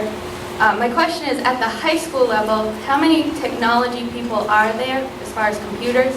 And how many of those people teach kids directly technology? How many technology classes are there at the high school? The IT department has 3 technicians. I'm the director of that. We are all district-wide employees, although we are based at different schools because of the needs. My department does not handle teachers themselves as far as any curriculum is concerned. Further discussion on Article 5.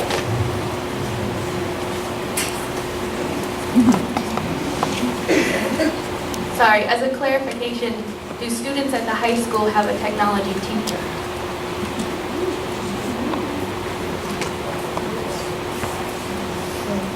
Yeah, me. Yeah,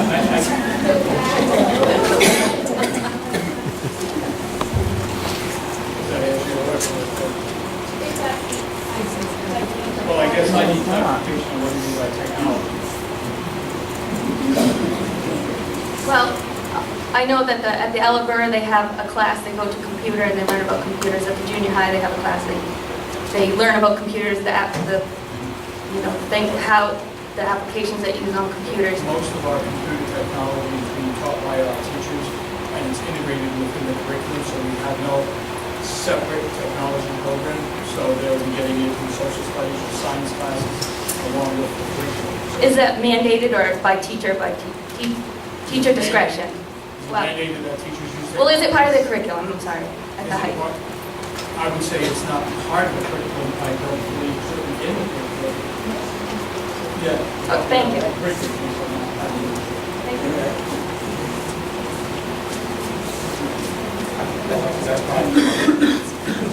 Tracy, One time, if you want to speak, could you come on mic?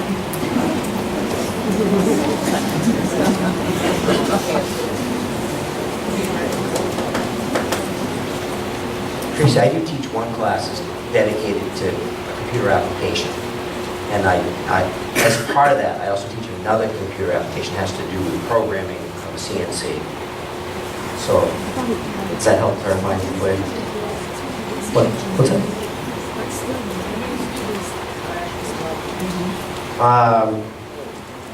This year, I have a dozen in my CAD class, and I have 2 kids that help me with CNC stuff, 14. Any other questions?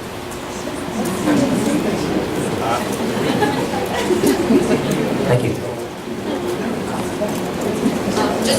Just to clarify, the students in K to 8 are going to receive direct instruction in computer applications starting next year using a program called UltraKey. It's a progressive curriculum, and the reason we're adopting it is with the Common Core standards, which are coming into play this September. The assessments that the students are going to be taking starting in school year 2014-15 that will be replacing the kneecaps the kids take now in the SAT are going to be computer-based. They're going to be computer-adaptive assessments, which means starting in 3rd grade, kids are going to need to sit down in front of an assessment that's on a computer screen and know how to use the technology to answer those questions.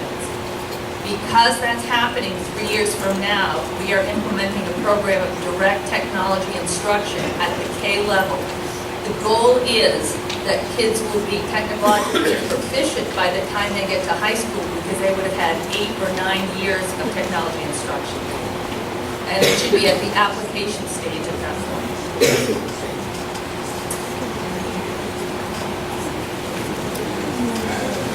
Is there further discussion on Article 5, student and staff support? If not, I'll call for a vote. All those in favor, raise your hand. This is voting on the amount of $1,060,795. All those opposed?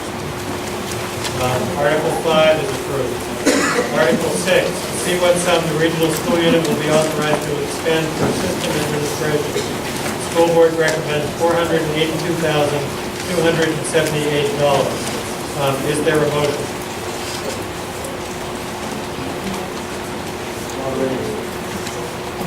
Move that we approve $480,278 on Article 6 for system. Is there a second? Okay, moved and seconded on Article 6. Is there any discussion? Can we hear it again, please? Yes, the amount is $482,278 for system administration under Article 6. That's the motion on the floor. In the system administrative costs, this is an 11.46% increase over last year's amount. Also, after doing some research, I have found that it is 27% above the state average for this size district. I would therefore propose that we hereby move that we amend Article number 6 to be decreased by that 27%, which is $130,215 to the amount of $352,063. So, and moved and seconded to reduce the amount by $130,215. Is that correct? Yes. Which would result in, if approved, in a reduction in the system administration line down to $352,063. Yes. Is there discussion on the amendment to reduce system administration by $130,215?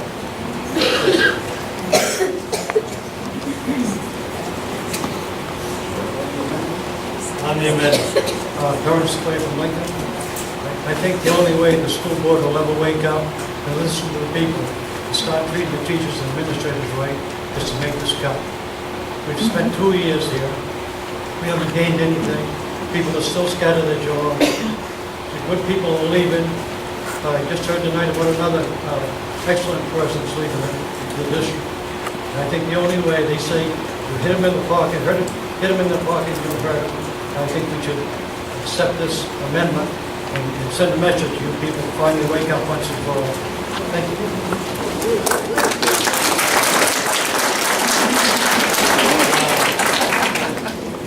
Further discussion on Article 6, and I am going to ask that the discussion be on the, you're requesting a written ballot? Okay.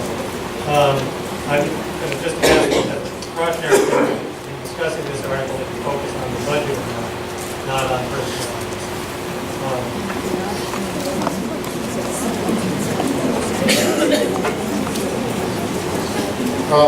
Can you tell me, in the travel on this, $9,000, that increase, where this $9,000 is going? And does the superintendent get paid travel from the school district home and back to the district? The answer to that question is no. This line covers the superintendent, the district office staff, which is the secretaries, human resource, the payroll, board of directors. It covers workshops, conferences, overnight accommodations for school board, superintendent, and any conferences that we go away to. One of the big conferences that happens in the fall is the Maine School Board Association Conference that all of the board, or as many, goes to. It is a 2-day conference, and those are, part of that travel expense is that accommodation. So can you tell me where the increase is from last year? Wasn't the increase is like $3,000. Yep. That is to ensure that the board has liberal access to attend those conferences. Further discussion on the amendment. Yes, ma'am.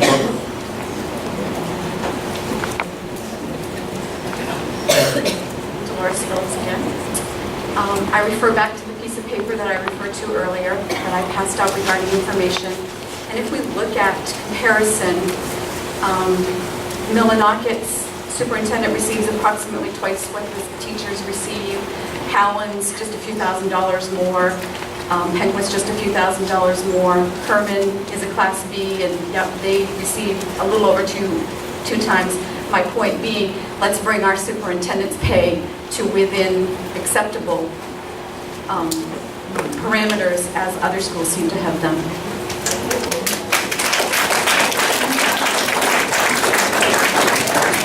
Further discussion on Article 6.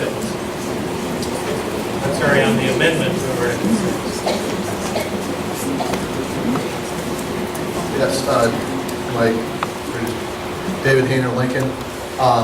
Couple things. I'm fully in favor of teachers making a lot more money, but we just gave $300,000 more that, in good faith, we hope they're going to give to teachers. But if we cut this by $100,000, it's not going to go to teachers. And the superintendent is not overpaid compared to others. She does work hard, and Milo and Howland share a superintendent, so if you double that amount, you get to just about $100,000. The superintendent over to Milo is not working for $49,000, people. She is right in line with where she should be, and if we, like I said, if we cut this, we're spiting our teachers because they won't get the $300,000 that we just voted on. Thanks. Further discussion. Moderator, can I answer a question?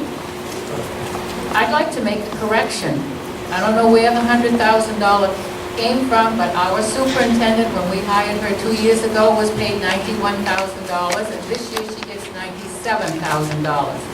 When we were going out to look for a new superintendent, we knew that the average was going to be around $114,000, and we knew that we would not be paying that amount of money, so we chose $100,000.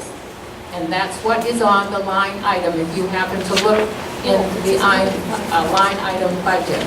And also, as Mr. Hayner pointed out, some of these other superintendents, the superintendent in Millinocket only works 3 days a week, and the superintendent in East Millinocket only works 2 days a week. So you're not comparing things apples to apples, as that expression goes. And not only that, this is not just the superintendent.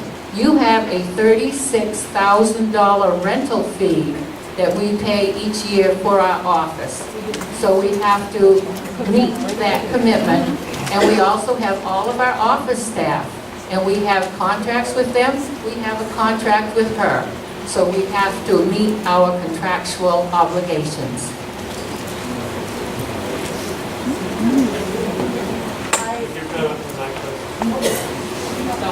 Oh, I can talk really loud now. Cindy Fogg, I'd like to know why the line item budget that I have here says $105,000 for the superintendent's salary, if she's only getting $97,000. Because we haven't negotiated next year's salary with her. We haven't evaluated her and negotiated with her. So in other words, you're telling us you intend to give her approximately $8,000 raise while you intend somewhere in here to only give teachers about $300 a year raise. No, that is what, this is, remember, this budget is to, we put in the money to the best of our ability, but that does not mean that we spend that particular amount. Just because we put it in there doesn't mean that we have to spend that total amount. Further discussion on the amendment. I would just like an explanation for the fourth line in this article of what the repairs are. If we are spending $36,000 a year to rent a building, what are we repairing?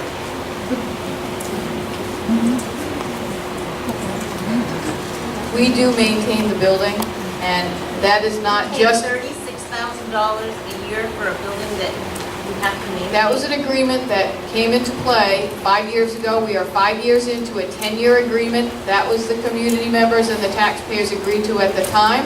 It is $35,000 a year, or $36,000 a year for the rental fee.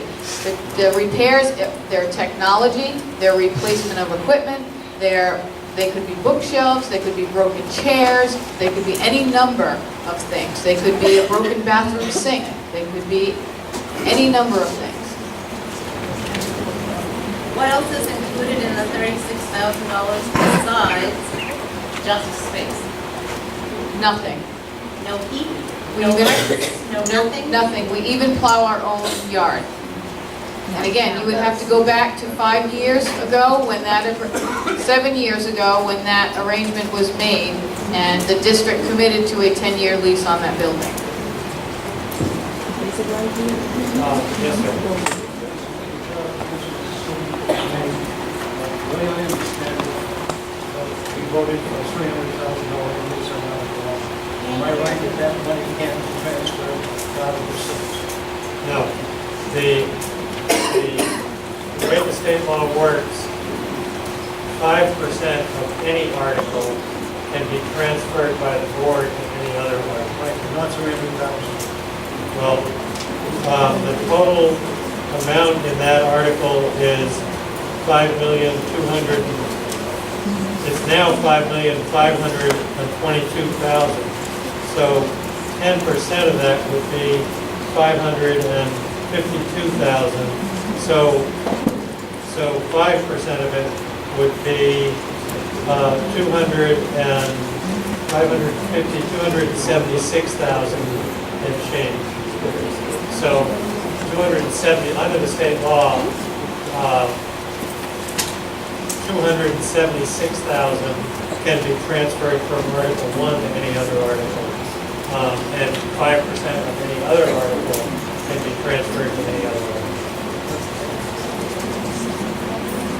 Further discussion, we are now on the amendment to Article 6 to reduce Article 6 by $130,215. Is there further discussion?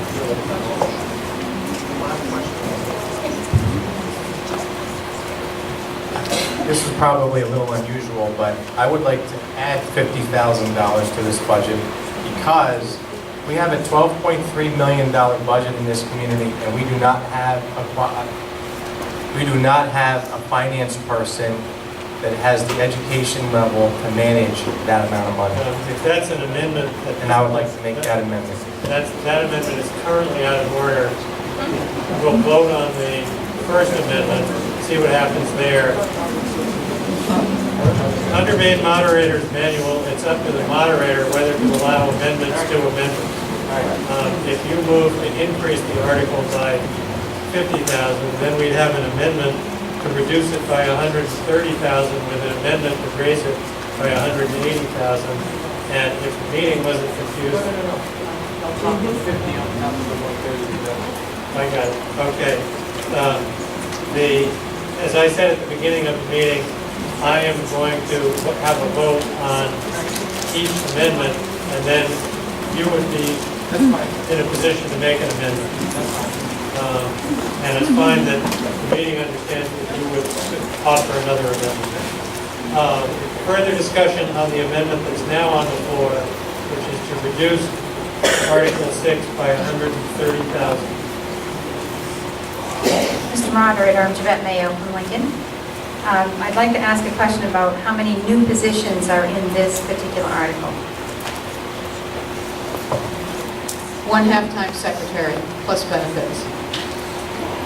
So, with regards to the amendment that was made, this potentially could offset that new position and not be hired.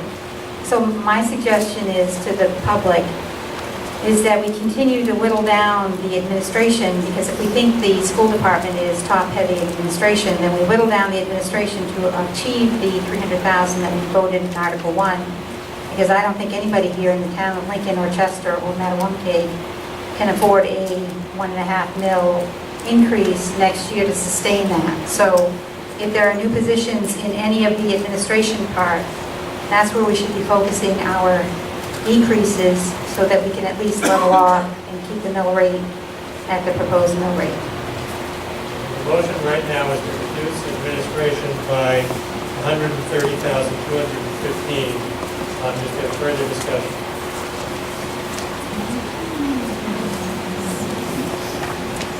I took my $100,000 figure from the 2012 line item budget. Is that not then what she gets paid? So we don't really know what she gets paid.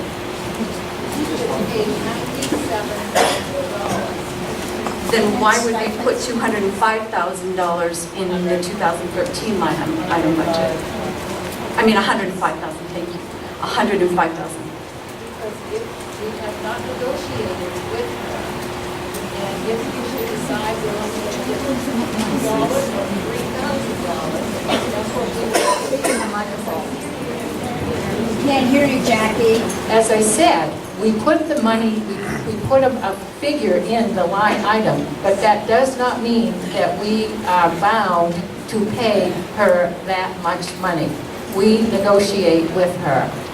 And we would like to get her up to the regional, and not only the regional, but state average for superintendents, based upon the size of our school and what her duties are. Should we not focus on the children first, those with direct contact? Yes, we should, but we're not talking about the children. You're asking me about her salary, so that's what I'm answering. But we are trying very hard to provide the most effective education that we can for our children. Is there further discussion on the amendment to Article 6?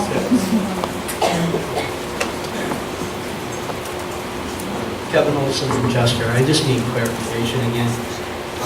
Are you saying that you have not negotiated a 5-year contract with her and she did not accept it? We negotiate a 5-year contract with her, but we negotiate her salary every year. And she's accepted that without knowing what she's going to get paid? Yes, she has. And you guys don't plan on using all of that money to pay her? We haven't so far.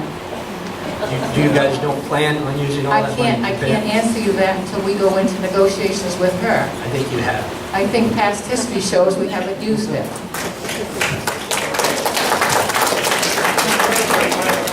Ballot on the amendment, I think there was. All those in favor of the written ballot on the amendment, raise your hand. All those opposed? More than 10% having requested a written ballot on the amendment, will vote by written ballot on the amendment to reduce Article 6 by $130,215.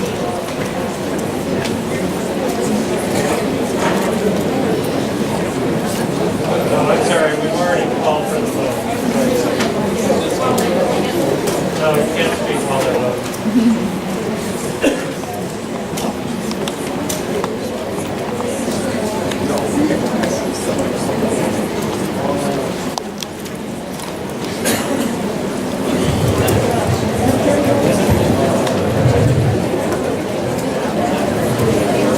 You're voting on the amendment, which is to reduce Article 6 by $130,215. If you want to reduce it, vote yes. If you don't want to reduce it, vote no.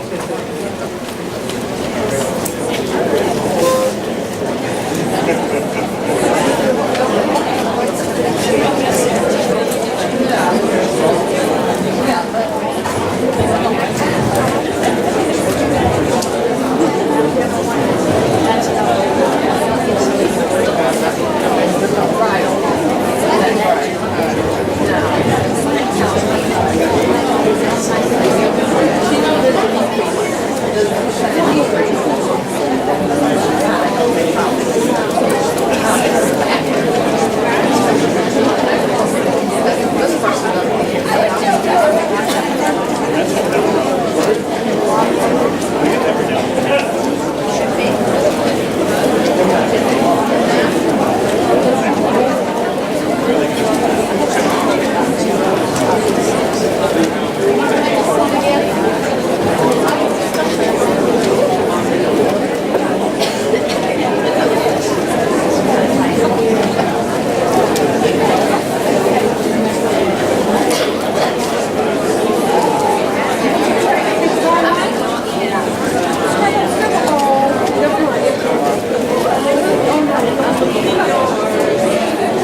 everybody has their ballots, please pass them down to the center.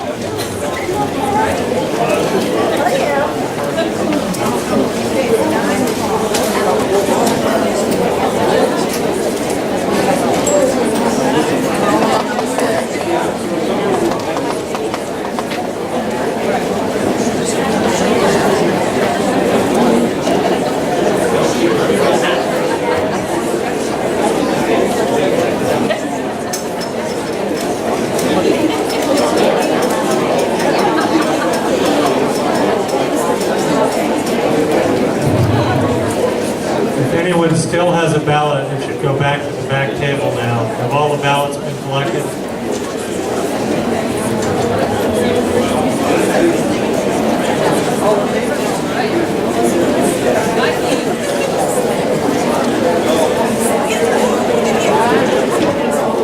One more hour.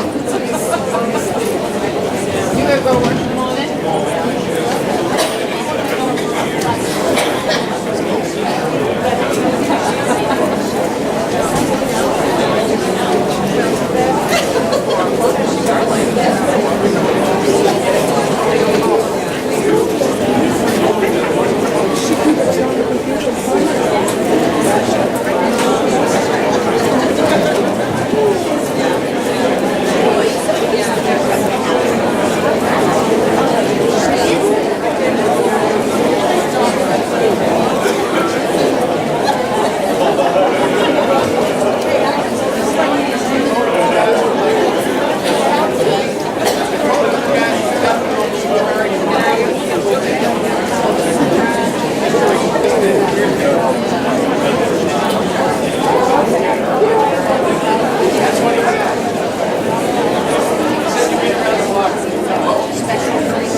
the assistant administration line by $130,215, reducing it to $352,063, is approved by a vote of 131 yes, no 50. So the amendment is approved. Is there further discussion? We are now, the main motion is Article 6 in the amount of $352,063. Is there, I'm thinking of it, I've changed it to, I'd like the group to consider adding 50,000 for a finance person. you have to just make it an amount. I mean, you can explain why you want it, but the motion would just be to increase it by 50,000. I'm not making the motion, I'm just suggesting to the group if they would do that, then someone would have to make the motion. Because I don't want to waste all the time talking about it. No one cares. Is there further discussion on the...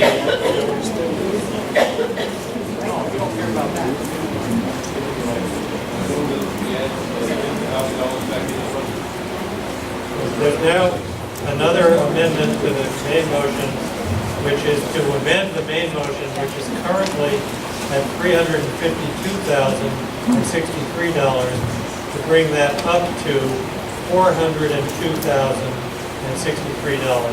by increasing it by $50,000. Wait, is there a second? Been moved and seconded to amend the main motion to increase it by $50,000. Is there any discussion?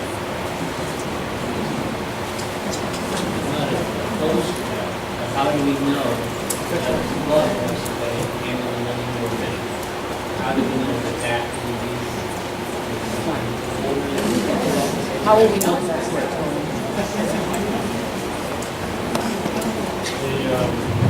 The motion, the amendment would raise it by 50,000. You got one that would say that it will happen, but I'm one vote, but I would say yes, it would happen. Anybody else?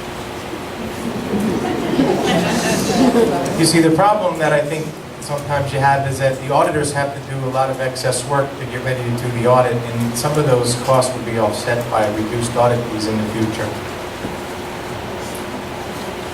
So is there any further discussion on the amendment to raise this amount by $50,000?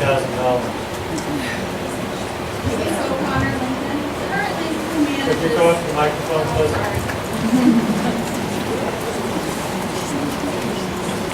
Currently, who manages the budget, the $12 million? Who oversees it right now?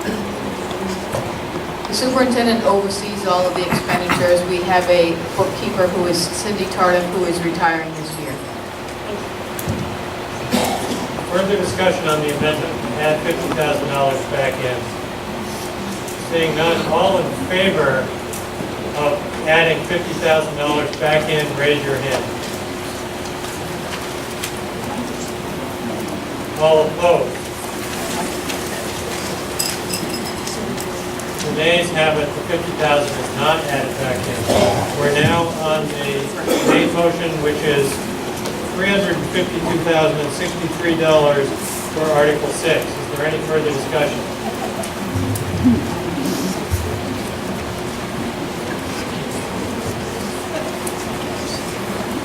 I understand what Mrs. Thurlow was telling us as far as negotiating the superintendent's salary, that they have money in here so that they are able to negotiate it. If the money is not used, we've approved it, it's still there. Just because you don't give it to her, my taxes don't go down.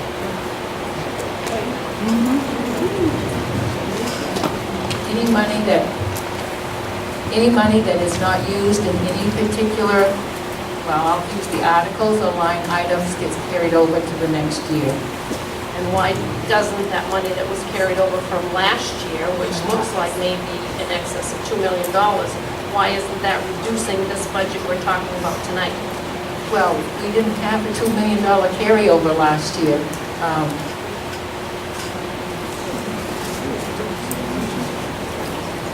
We put $250,000 in the capital reserve, and then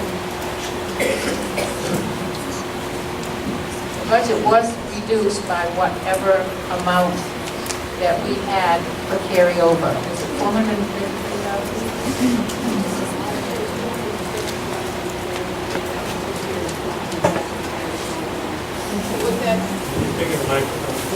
The carry forward balance from last year was $470,000, I believe.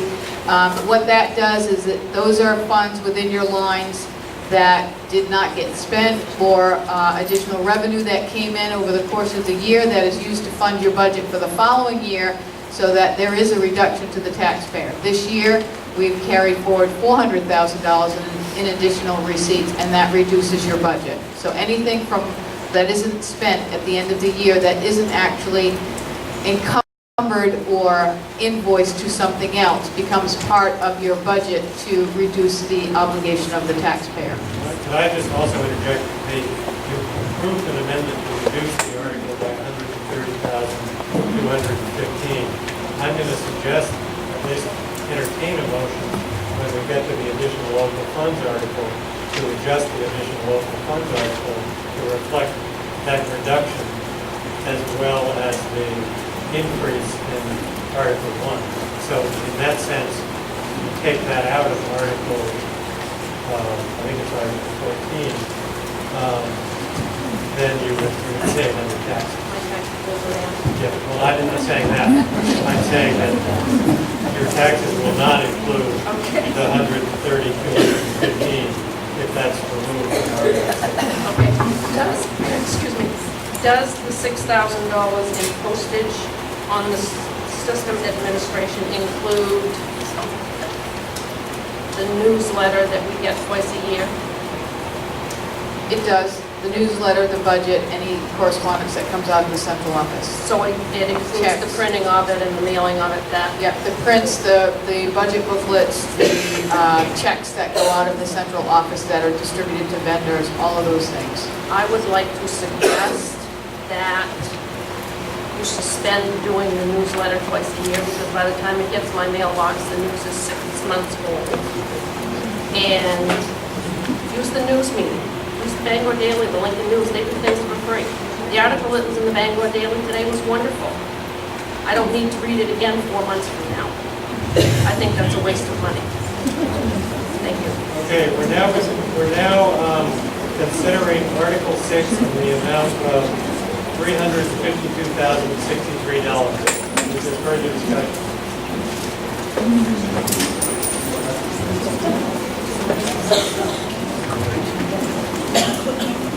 Javette Mayor, I just need clarification. I know I'm moving ahead to the revenue section, but under the revenue section, it says estimated June 12 balance of 470. So that would have been 470 plus 520,500 if we hadn't proposed to put that money into the capital reserve. Is that correct? You're talking, that's the 2012. I don't have that in front of me, but I have the 2013. That's $400,000 in carry forward that you have to build this budget.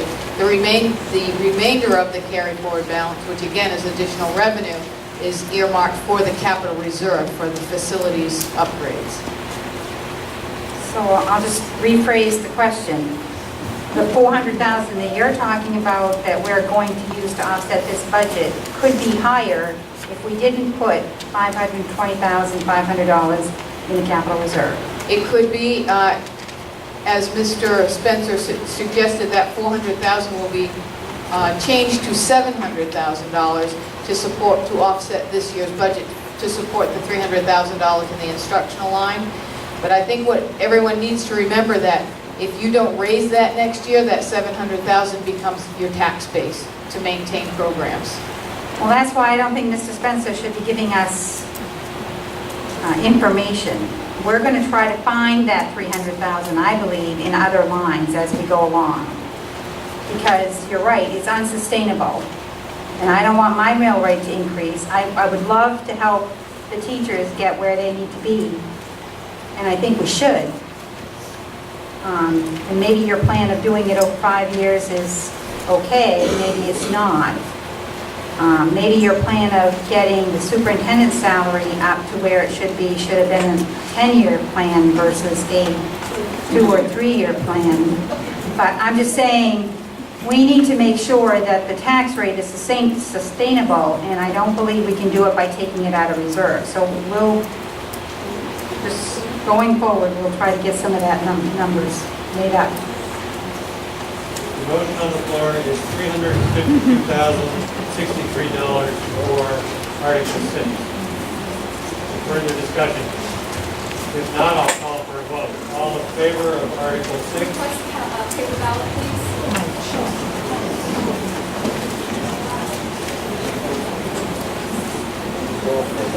Paper ballot has been requested.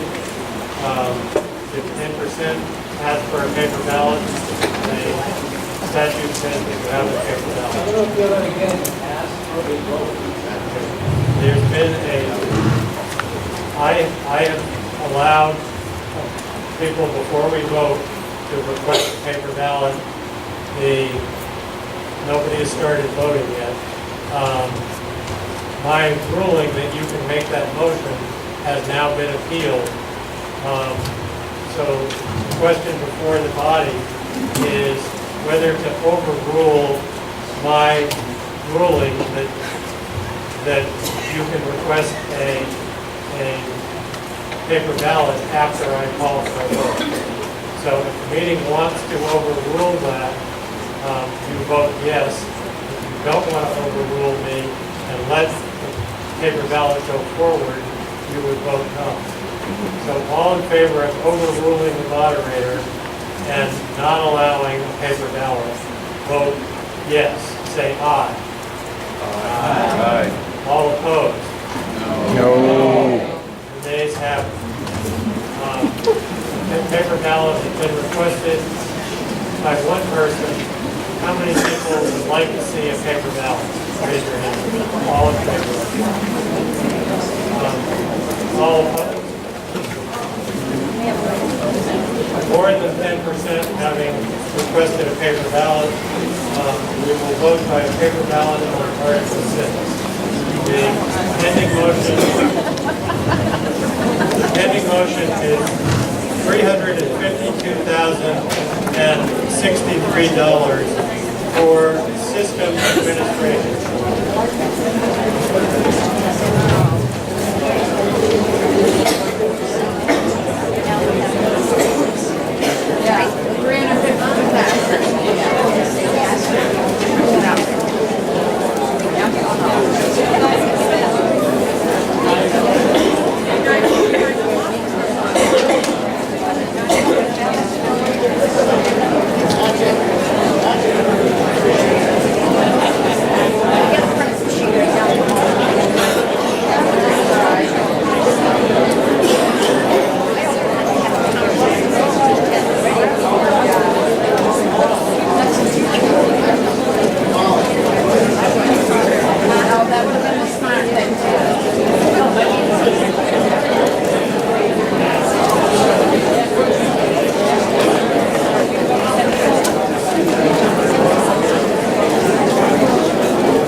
Okay, pass to the center, please.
got about almost 100 years over about 7.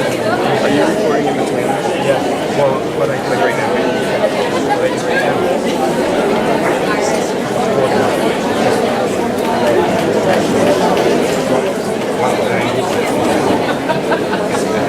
Michael, you on it yet?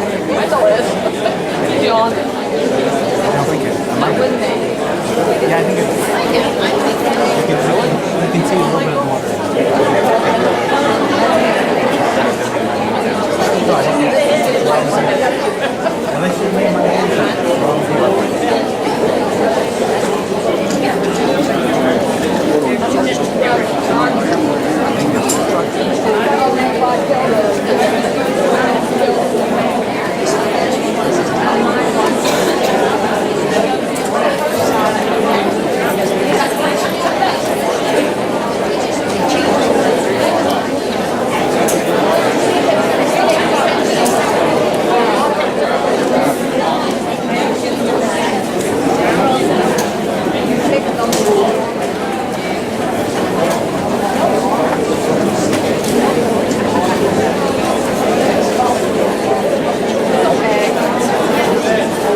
Did you see my I can't believe it's not butter imitation when I walk by the table?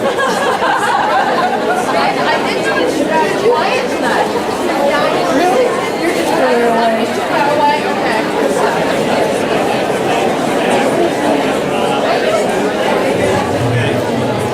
Have all the ballots been collected? If they have, I'm going to move on to Article 7 to see what sum the regional school unit will be authorized to expend for school administration. The school board recommends $732,235. Is there a motion?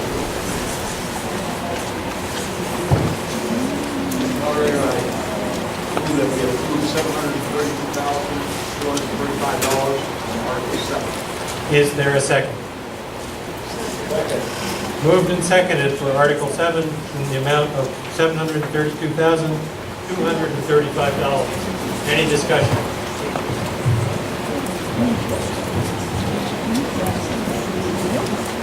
Good evening, Don Worcester, Lincoln, former board member and former chair of the board, so I know how you guys feel.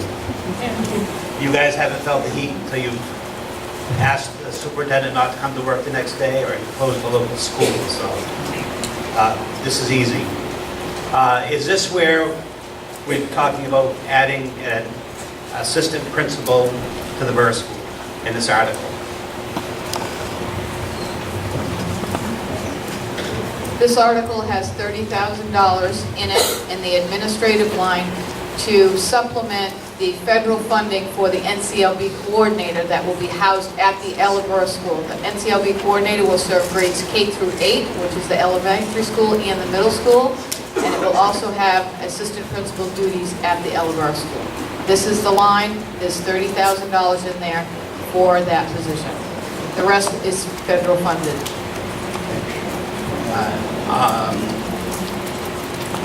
I guess I have a problem with an assistant principal at the Ellaborough School. Again, I understand federal funds, but we have to supplement those somehow. We have to raise the funds. I don't think that at this time you're cutting positions, you're cutting teachers back to part-time, eliminating positions. It's not a time to add administration. Thanks.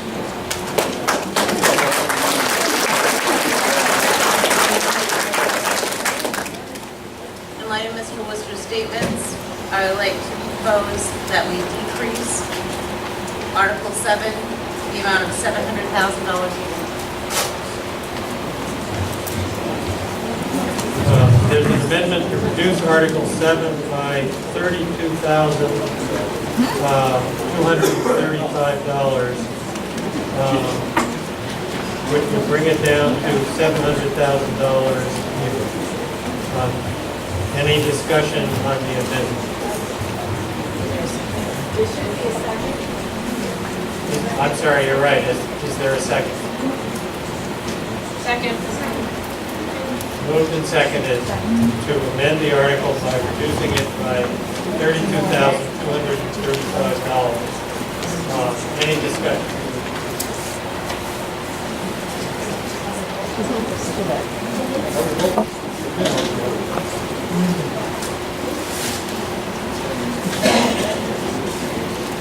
I would hope if this passes, that they're cutting 32,000 or whatever it is, that the board recognizes that they probably don't want an administrative position put into LLB Burke. Thank you. I'm going to interrupt the discussion for a minute. Article 6, with a reduction of $130,215 down to $352,063 is approved by a vote of 130 yes to no 47. Back to Article 7, we're discussing the amendment to the article, which is $32,000, 235 reduction.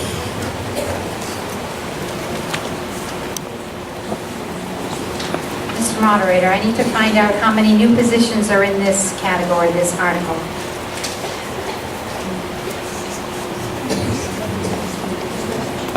Just the $30,000 for the half-time NCLB coordinator position. Okay, you're saying this is a half-time position because I'm assuming the other half is being paid by the federal grant? That's right. Can you give me the value of that federal grant? $495,000. That was about what the grant was last year. And out of the $495,000, what is the amount that you're going to pay this new person to administer the grant? The other half, which would have been about $30,000, $32,000. So it would have been half and half, half federally funded, half general budget funded. And that includes salary and benefits, and that, please remember, that does not just serve Ella Burr, it serves the Madinock Junior High for Title I services. That's what that person does, coordinate those services. It's not just an assistant principal's job. Right, but currently we don't have that position in either Ella Burr or junior high. No, but we pay stipends to our building principals as well as the stipend that I receive for managing that grant and doing that work. And it has come to the point where we are going into a 5-year span for a 5-year audit, and there's a significant amount of paperwork and compliance requirements that's due with that grant, and it comes, the principals just can't, it's a capacity thing, you just can't, there's not enough time in the day. So that individual would also coordinate the services, look at the reading and math assessments, schedule staffing, do everything that's required in that grant to manage our Title I services and our Title VI services.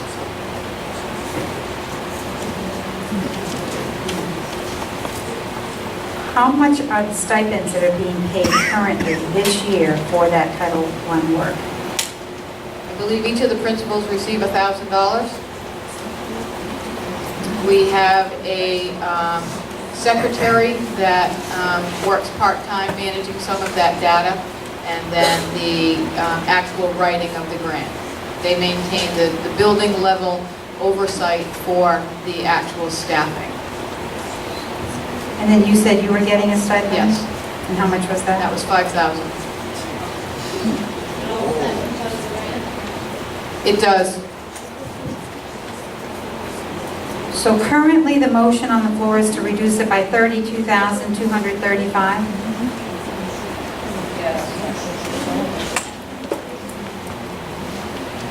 Further discussion of the amendment.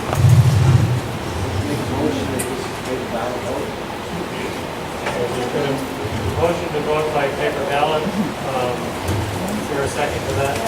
Second. All those in favor of voting by paper ballot, raise your hand. None opposed? More than 10% having voted, requested a paper ballot on the amendment. We will move to vote on the amendment by paper ballot. The amendment is to reduce Article 7 by $32,235. Will the ballot clerk please distribute the ballots? I'm sorry. There's more than 10% of the people have requested a paper ballot. The motion is the amendment to to reduce Article 7 by $32,235. So could the ballot clerks please distribute the ballots?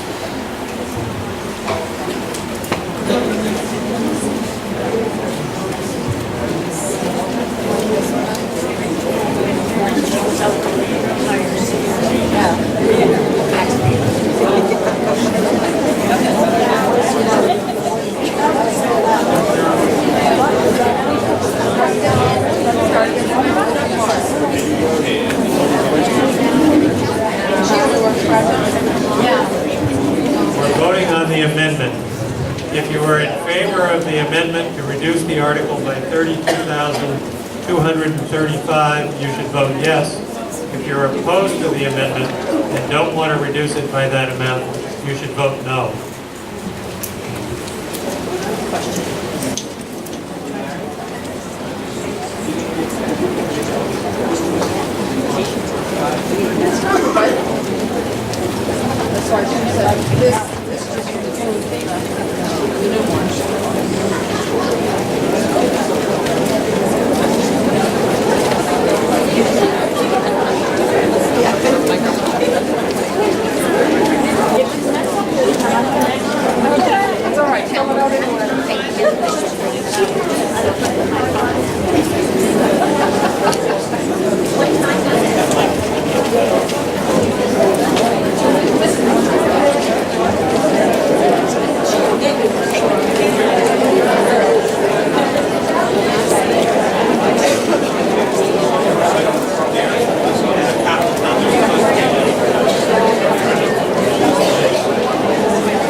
The school board has recommended $744,778.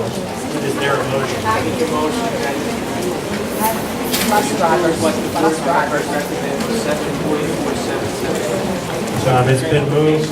Is there a second? Moved and seconded for $744,778 for Article 8. Is there any discussion?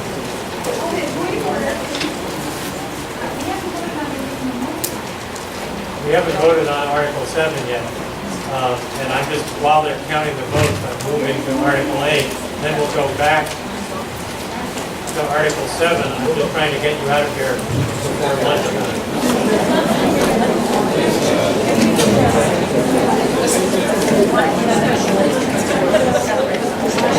Is there any discussion on Article 8? If not, all those in favor of Article 8 as recommended, raise your hand. All those opposed? Article 8 is approved as recommended by the board in the amount of $744,778. Article 9, to see what sum the regional school unit will be authorized to expend for facilities maintenance. The school board recommends $1,650,167.32. Is there a motion?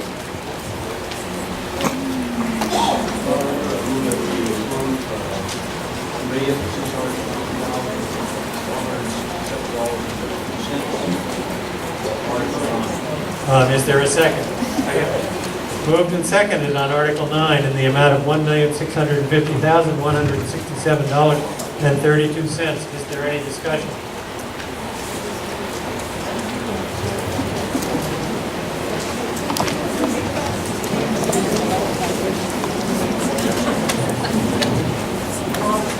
Mr. Moderator, could I have somebody explain what the $211,959 in repairs would be? Someone who wants to.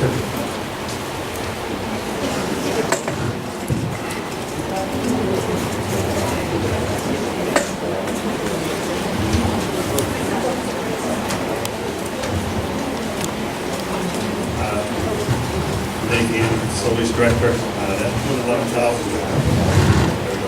That $211,000, that's for district-wide repairs to all the buildings, the grounds equipment.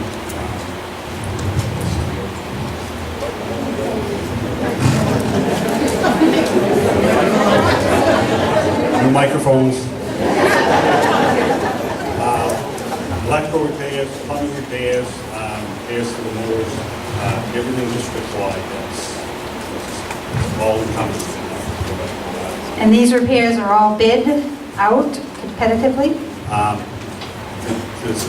The larger jobs, we competitively bid for anything where we require outside contractor services or materials if it's a substantial amount. Yes, we do. Yeah. Do you have a set policy on that gives you a limit as to what you would bid out? Yes, our policy is any projects over $10,000 are required to go to bid. And when was the last time the building insurance was bid out? I guess I can't speak on that. I'm not sure.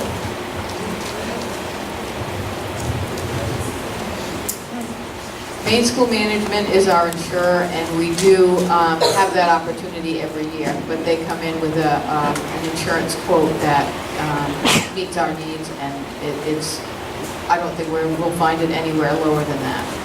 So, I mean, from year to year, we have that opportunity.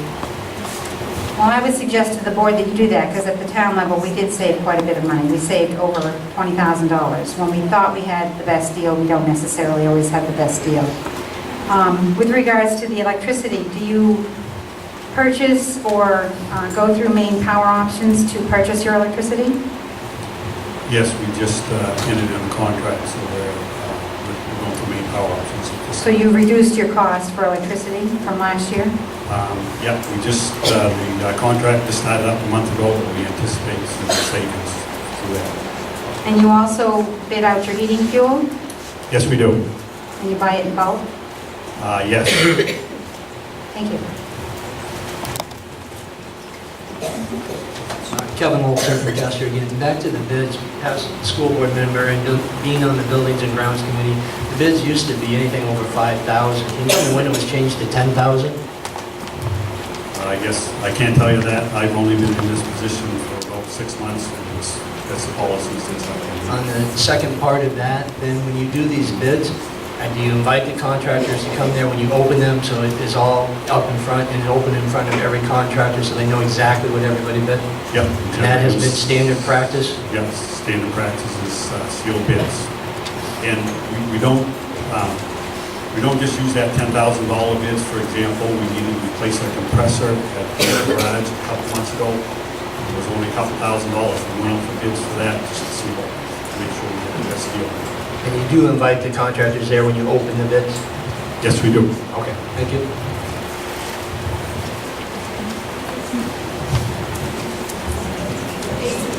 The articles the items in this article under repairs, those don't have anything to do with the 2020, is that correct? You're talking about the capital reserve jobs? Yeah. No, these repairs are other than the capital reserve projects.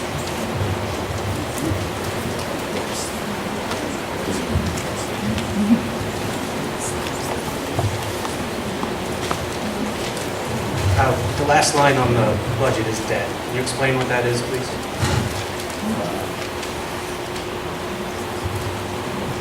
I believe that's from a bond. Can you help me with this? That's a maintenance bond. About 10 years ago, there was a new roof put on this building, and it was, the payments were that $65,850. We have 2 payments left, one for this budget, one for the next budget year, and then we will be debt-free. Thank you.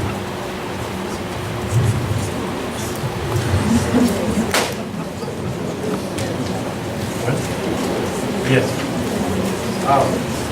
I'd just like to point out to people are using the term repairs. It's not necessarily repairs. I'd like to refer you to the article. It's maintenance and operations. These are monthly bills and the like. Maintenance and operation, not just repairs, not just broken articles. Sorry, for clarification, I believe we were just discussing the $211,909 that is repaired. The pending motion is Article 9 in the amount of $1,650,167.32. Is there any further discussion?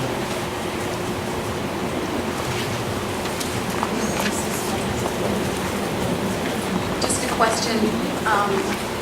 I know that, does this include painting the buildings like on a regular basis? Well, however often they choose to do those kind of things. And if it does, there is a very lovely mural, with the bird that has been there and has community ties for approximately 15 years. I think it was done in 90, actually maybe longer than that, 91 or 92. Are they planning to paint over that piece of history for our school? As they,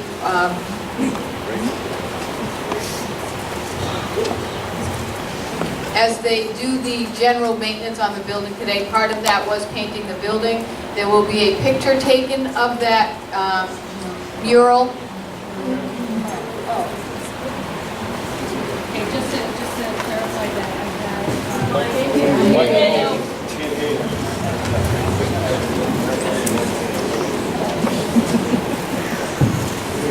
was approached early back in the year about possibly painting over a mural. I asked my staff, and I've really come to the conclusion that the mural will stay. I put it out in the newsletter about a month ago, so the mural will stay as is.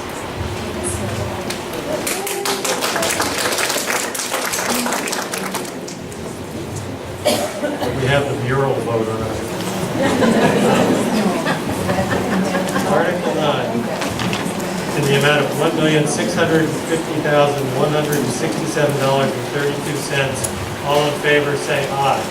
Aye. All opposed, say nay. Article 9 is approved in the amount of $1,650,167.32. Now, we're going to go back to Article 7. The amendment to Article 7 to reduce Article 7 by $32,235 was approved by a vote of 133 yes to 35 no.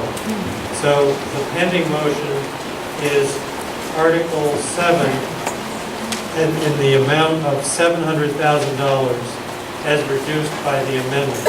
Is there any discussion? Seeing no, all in favor say aye. Aye. Oh, I'm sorry, did you want to speak?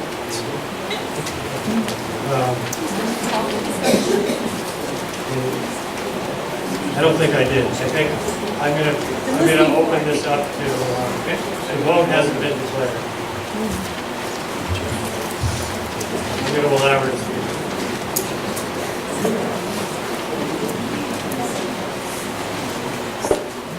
We have before us a time where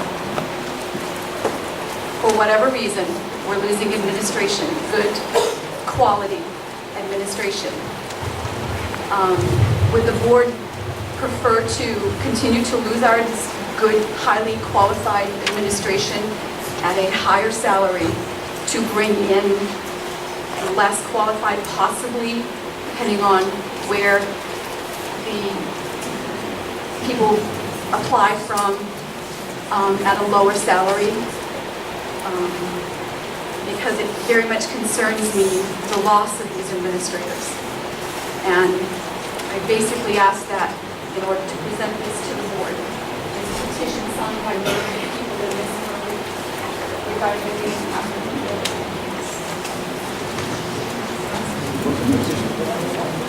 I'm going to actually request that you present that to the board at the end of the meeting. I don't think it's that is appropriate under this article, but there's no reason why you can't present it to the board once we've gotten past the article. It's regarding an administrator, which is why Yeah, I know it is, but it's not a budget article, I don't think. I think I'm just asking you to do that after the meeting.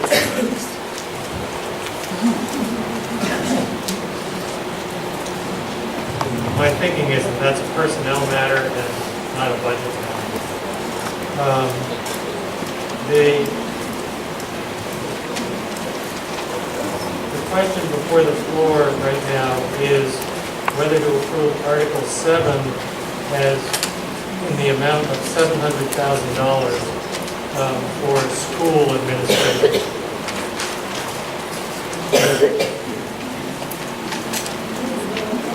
Is there any discussion? If not, I'll call for a vote. All those in favor of Article 7 in the amount of $700,000, raise your hand. All those opposed? Article 7 is approved.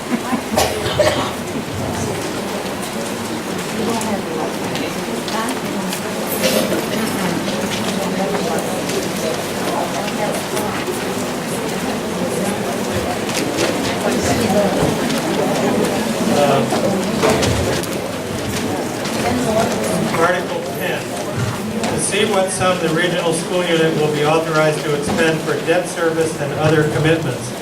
The school board recommends zero. I think you should actually, we probably should have a recorded vote on it. Somebody makes a motion. Is there a second? Is there any discussion? All in favor say aye. Aye. All opposed say nay. Article 10 is approved. Article 11, to see what sum the regional school unit will be authorized to expend for all other expenditures. School board recommends zero. All in favor? Is there any discussion? Any discussion? Hearing none. All in favor say aye. Aye. All opposed say nay. Okay, that's approved. Article 12. The moderator would entertain a motion to waive the reading of Article 12. Is there a second? All in favor? Aye. All opposed?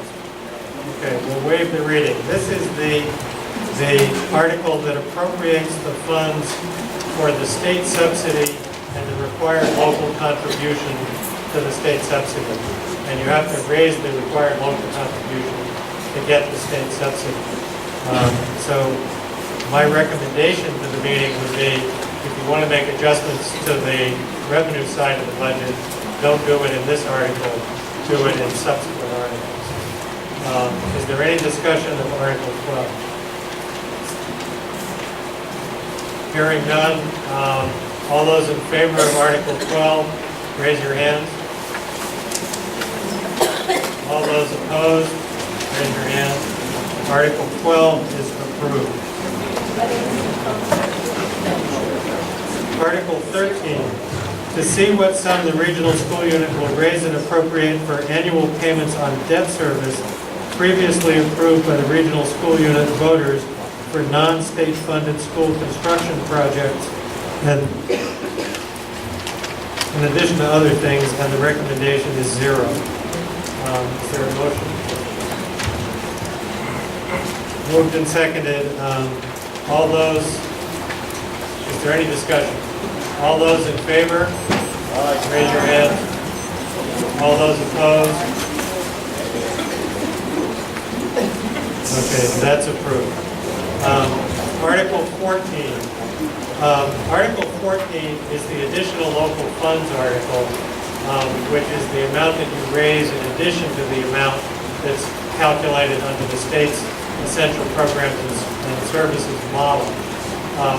Typically, this is the place where you would adjust the budget, the revenue, to accommodate the changes that you've made to the other articles. However, I did hear somebody say that they hope to make changes to the article on the reserve fund rather than the additional local funds article. And if that's the case, it would be necessary to take up, if you want to discuss that, it would be necessary to take up Article 20 before you take up Article 14. And under the moderator's manual, that would require a 2/3 vote of the meeting to take up Article 20 out of order. Is there a motion to take up Article 20 out of order? Is there a second? Is there any discussion? All those in favor of taking up Article 20 out of order, raise your hand. All those opposed? Article 20 is taken up out of order.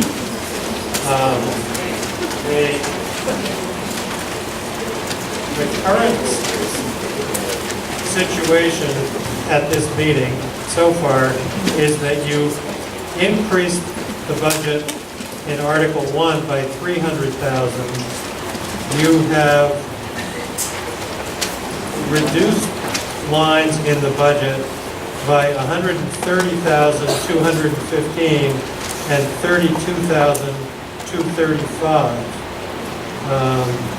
So the reductions, bear with me.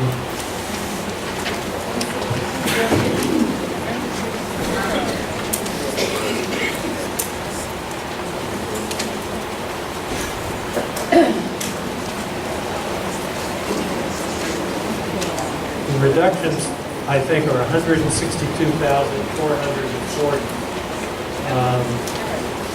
What that means is that overall, you've proposed so far to increase the budget by $300,000 minus $162,440.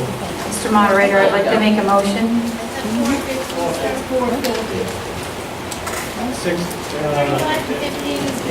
Yeah, okay.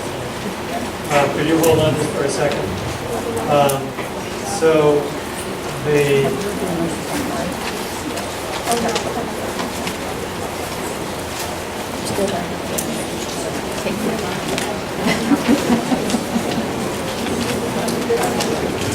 $138,550.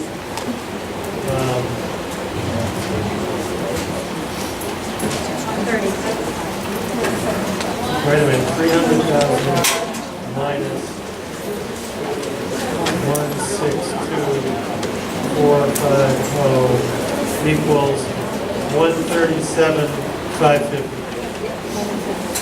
So the net effect of the changes that you've made so far are to increase the overall budget by $137,550. I'll recognize you. Mr. Moderator, I need to get clarification of where this $520,500 is going. Is it going into a checking account or an account? And have we got a 5-year capital plan where we intend to spend this money?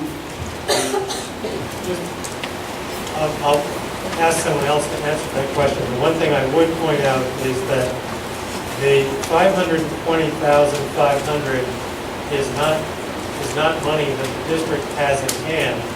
It's money that the district anticipates that As of that June at the 30th. end of the year, the end of next year, This year. at the end of the 2012, 2013 school year, I'm reading the article. It's 2011, 2012. In 3 weeks, we're going to have this amount of money.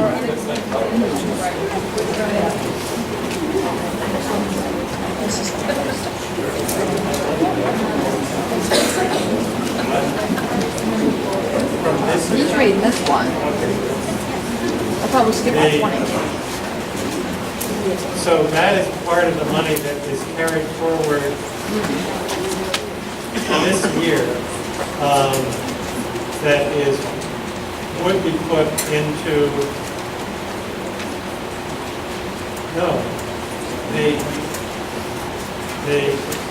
the 520 is for unexpended balance at the end of this current fiscal year.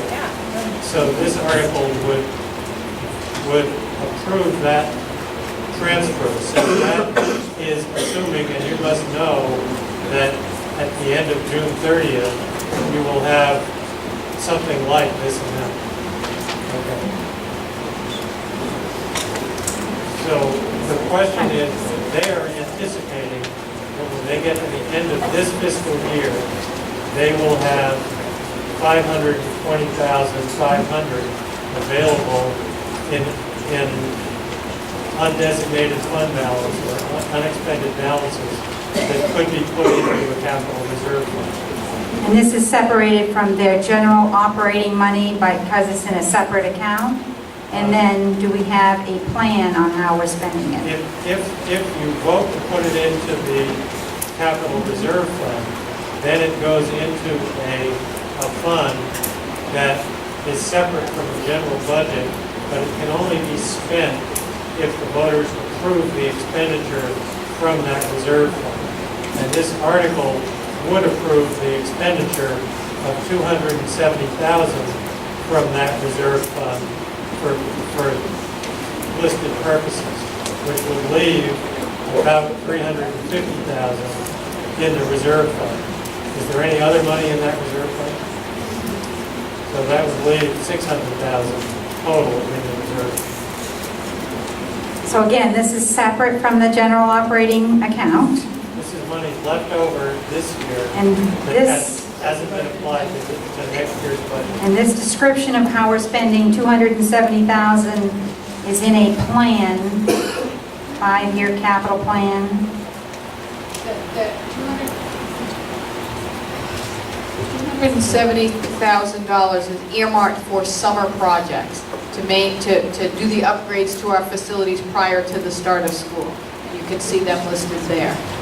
The other $250,000 will go into the capital reserve account that the district has for that set aside. And yes, there is a plan. We're looking at boilers for 2 of the buildings. We're looking at renovations to Matanock Academy, to the front entrance of the building, which Mr. Vicare's class has been working on in their CAD program, at doors and windows replacement, any number of replacements. We do have a plan, and that is to maintain our facilities to keep them looking good. So, Mr. Moderator, I'd like to make a motion to amend the $520,500 to the $482,950. Say it again, 82,950.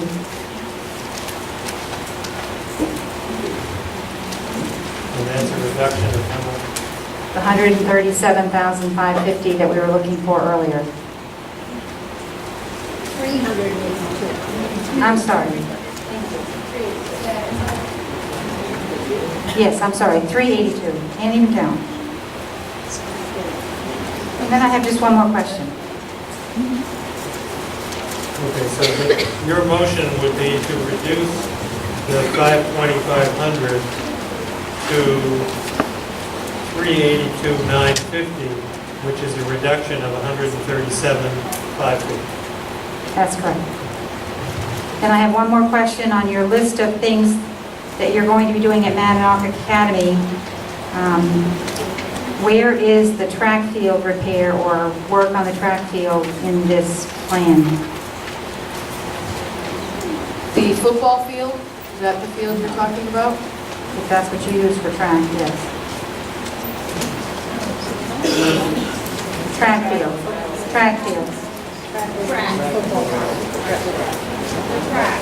The area that's used for track around. You're asking if there's a plan to put in a track? We have a track team. Right.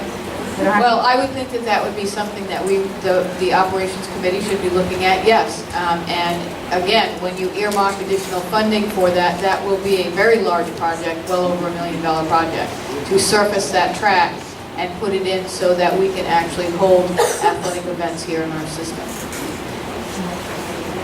So as you move forward, rather than taking out a debt or a loan to do that, that's what your capital reserve is earmarked for, things like that. Thank you.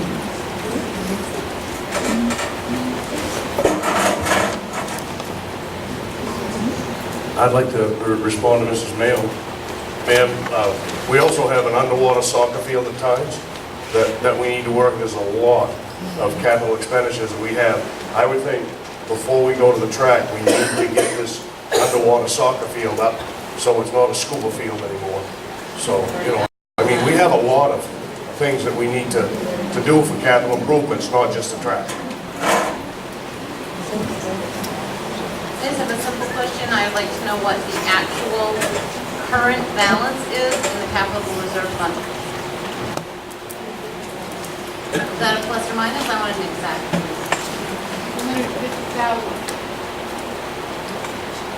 $250,000 before this article.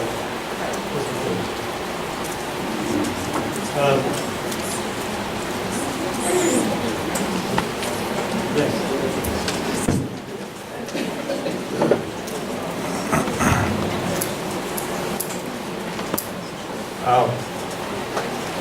I'd just like to say, I understand why this number was picked. You're looking to balance your budget, decrease this line, so you can increase other lines, and I understand that. But looking back in past history, this is the money that we use to maintain our built facilities and large capital projects. Routine maintenance comes out of the maintenance fund. These are for capital projects. Let me back up a second. We have used these to maintain excellent facilities. When our proposed RSU 17 was in progress, they did a search of, or an assessment of all the facilities of the area of proposed RSU 17. That was an area about the size of Rhode Island. Having said that, we found that in this district, we had some of the finest facilities going. Very well maintained, very effective and whatnot. And that also translates into benefits for education for the children and whatnot in facilities. Now, having said that, you will notice that Manock Academy, we have a boiler project engineering cost that's going to be taken out of that. I believe that we're not aggressive enough in our energy efficiencies. We did one boiler project in which we had hoped, such as Region 3, to save 30% by putting in leak-laying boilers. The board approved it. We had unanimous assessment from 4 individual heating instructors, one that came up to actually examine our facilities. We've had evidence, presentation made, evidence presented to the committee from the 2 state inspectors. We have had several main fuel board members talk about this and give testimony, one of which actually came to our committees. We had 3 engineering reports that said if we used to put in lead-laying boilers, that they would be very efficient. We had hoped to save 30%, such as they did at Region 3. 30% of, using discussion purposes, 18,000 gallons at the El River would have been ballpark 5,000 gallons. 5,000 gallons over the next 50 years is $4 a gallon, would be $20,000 a year, times 50 years, you're talking about $1 million. All right? That was the recommendation to administration on that project. We have a second project where we're requesting money for. The money for that project only covers the engineering cost. What I would like to share with the public is for about a $60,000 project, what we want to do is go out for this project, go out to bid with a leak leg system of, we're recommending not more than 75% capacity of the leak leg system, but with a guaranteed, as part of the bid, a guaranteed savings of 25%. 25% of 24,000 gallons at the high school is about 6,000 gallons. At $4 a gallon, do the math. It comes out to about $1.5 million over the next 10 years. So keep that in mind, that we're trying to move ahead, cut costs, so we can redirect money from maintenance of facilities into the education line that serves our kids. Not to say these buildings don't have an impact on the kids, but we want to get money directly into the teaching aspect of it.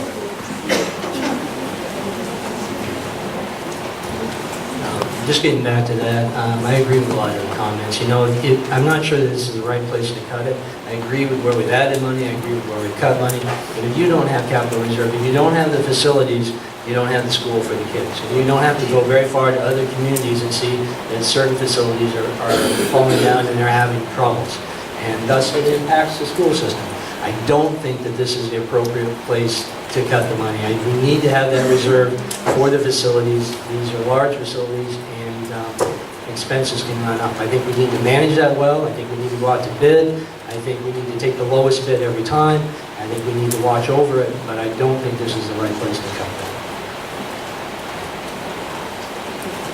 Further discussion on the amendment, which would reduce the transfer to the reserve fund from $520,500 to $382,950. It's good that you can try to save money to avoid future costs, but that's on the backs of the current taxpayer. We have debt that's in the maintenance budget now that we're paying for roofs and other things that we couldn't afford to pay for with cash a few years ago. So that's an option. Right now, borrowing money is very inexpensive for schools. And I think this is the wrong time to try to save money for future projects on the backs of the current taxpayer. The other thing that you mentioned, Dave, with regards to energy efficiency is there's plenty of Homeland Security grants for energy efficiency. We need to be looking at those type of things so that we can get pellet boilers and other things in our schools and then reduce our costs that way.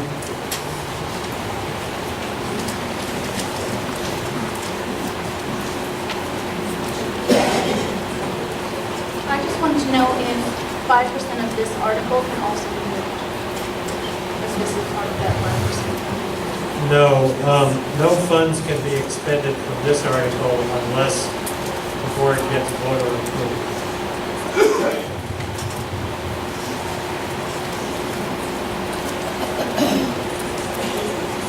I would just love to, I like facts and figures, sorry. 520,500 is our expected carryover that they're looking to put into this account. Is that correct? That is the amount That they of the recommend. expected carryover for this year that they're proposing to put into the capital reserve. Okay. And we currently have 250,000 in that account.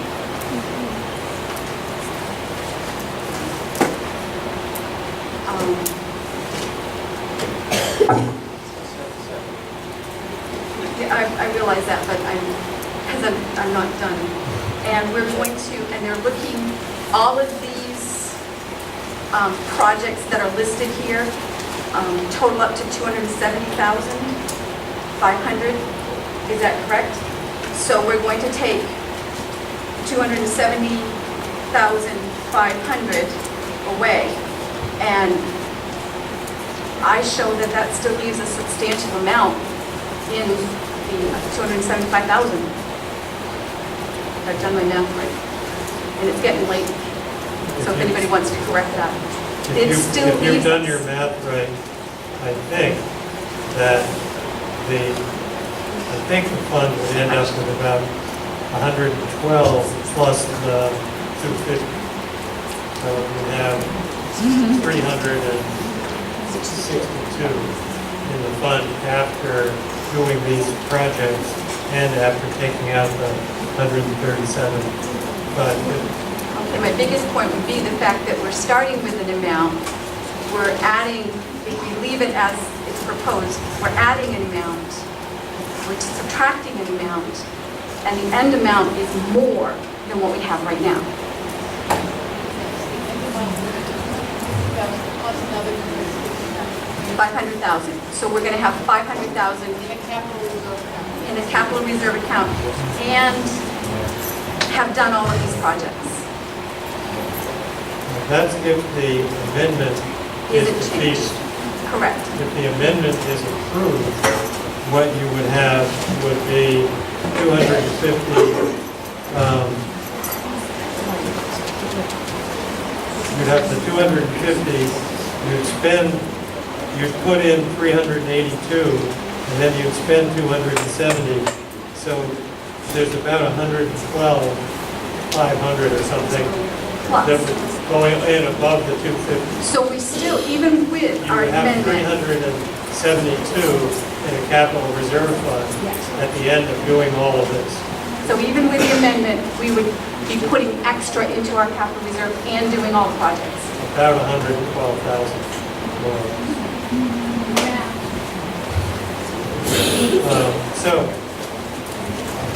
pending issue before the meeting, for those of us who are still able to function, is to amend Article 20 to reduce the 500 figure by 137,550 down to 382,950. Is there any further discussion of that amendment? All those in favor of the amendment signify by saying aye. Aye. All those opposed say nay. Nay. The ayes have it. The amendment is approved, and the motion before the body now is Article 20, in the amount with authorization to transfer $382,950 to the reserve account and to expend $270,500 from the reserve account. Is there any discussion of the main motion on Article 20? If not, all in favor of Article 20, say aye. Aye. All opposed, say nay. Okay. Article 20 is approved in the reduced amount. We now go back to Article 14, which is the additional local fund article.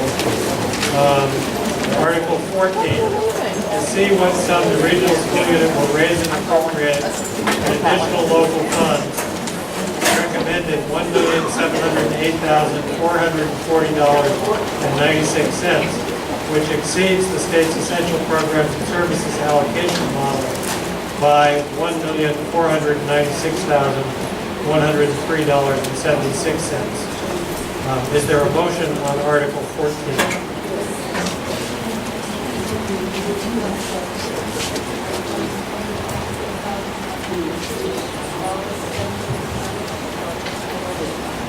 Article 14 has been moved as recommended by the board. Is there a second? Moved and seconded. Is there any discussion on Article 14? Under the state law, Article 14 has to be adopted by a written ballot.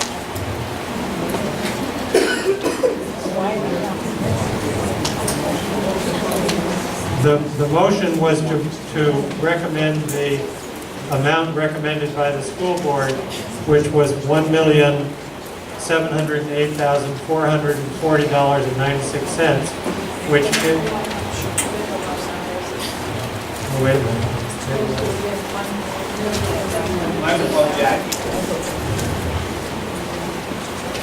I read the wrong number. It's supposed to be $1,708,440.96.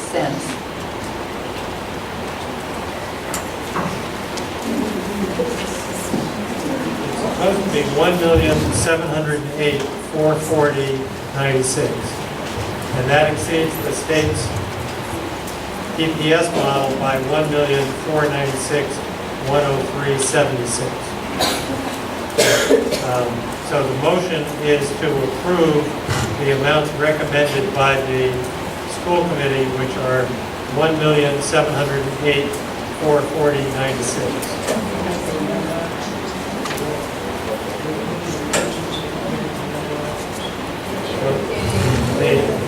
There's a motion to include the reductions that were made in the other articles, but you already made those reductions.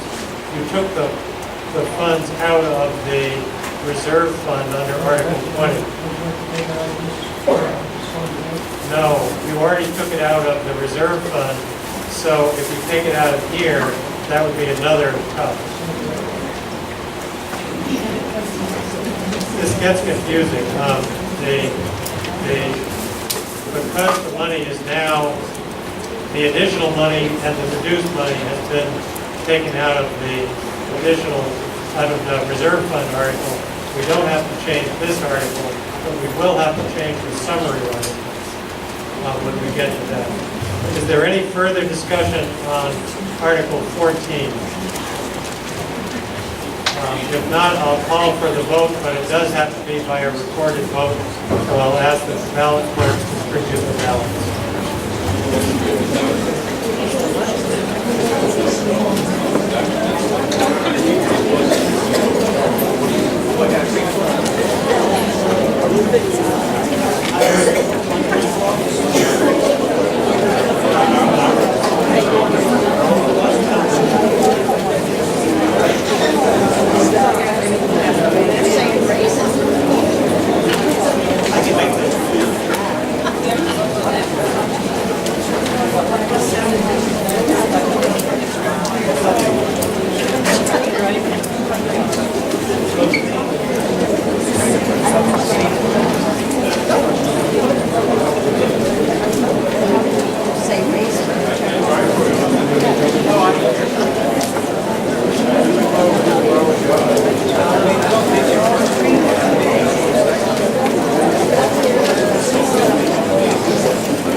Okay,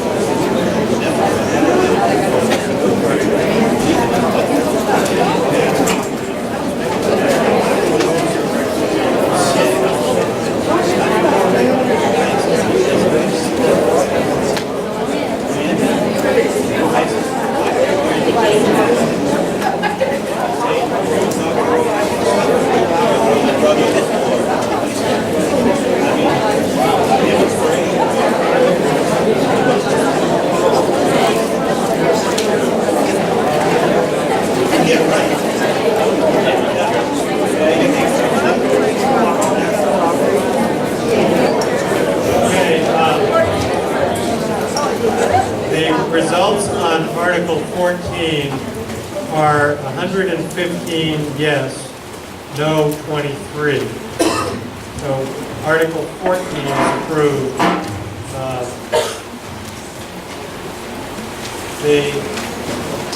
The next article, Article 15, is the summary article. This article has to summarize the total amount of the budget as approved up to this point by the meeting. And would somebody make a motion to waive the reading of Article 15? Is there a second? All in favor say aye. Aye. All opposed say nay. That's approved. The original amount recommended by the school board is $12,300,000. Is there a motion?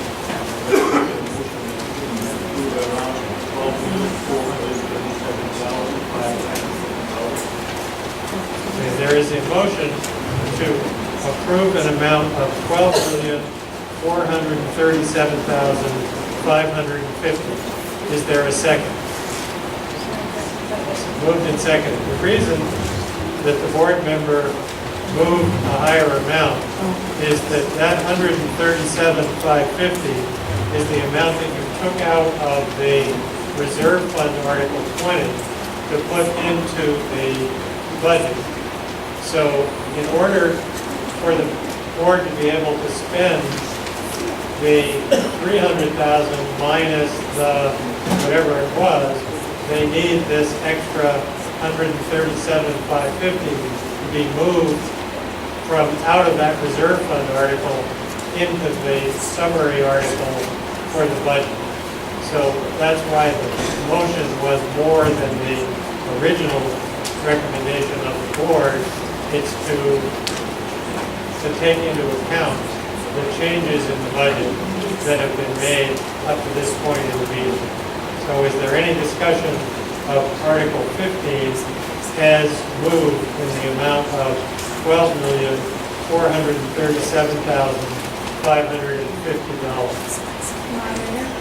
Will this increase our mill rate?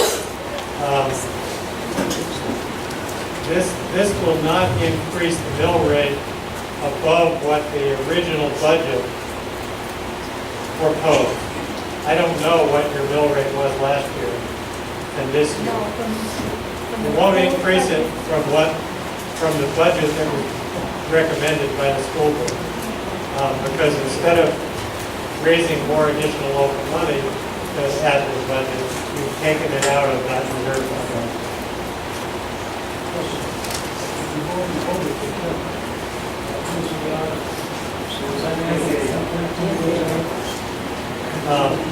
No, what you did was you voted to increase the first article by $300,000, and then you voted to reduce.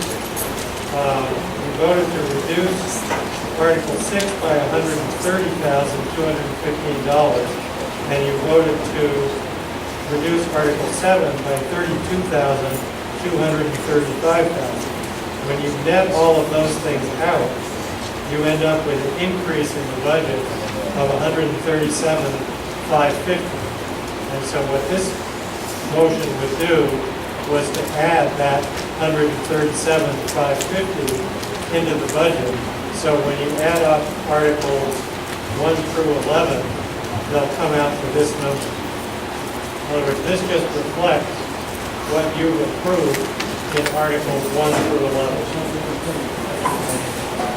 Not doing a thing to what? No, it's actually reflecting the increase and the cuts. In other words, if you added up the amounts you've approved for Articles 1 through 11, you would magically come out to this number, which is $12,437,550. And that's what the summary article is supposed to do, is to summarize what you already did at the meeting. Now, the statute requires that the vote on Article 15 be by a recorded vote, which I don't think means a written ballot, but I do think it means we have to count it. So just a point of order, should we specify exactly where those changes were? For instance, instruction went up 300,000, system administration went down to 352,068, and school administration went down to 700,000. You don't have to specify it here, it's already specified in the So minutes. those under changes will be made to this article. Those changes were made to Articles 1 through 11. The net effect of those changes is that the total budget is now $12,437,550. So all this article is doing is making the summary add up to what the meeting already approved. So because we don't vote on the proposed revenue side of it, is that carried forward number going to be increased by the amount that we've taken out of the capital fund to offset this budget? Because you took it out of the reserve fund, it will essentially be an additional carry forward that is applied to the budget. And this amount will allow the board to expend the full budget that you've approved. Exactly, but the revenues will increase, so that should offset everything. The revenues, what will increase is the carry forward that's applied to the budget.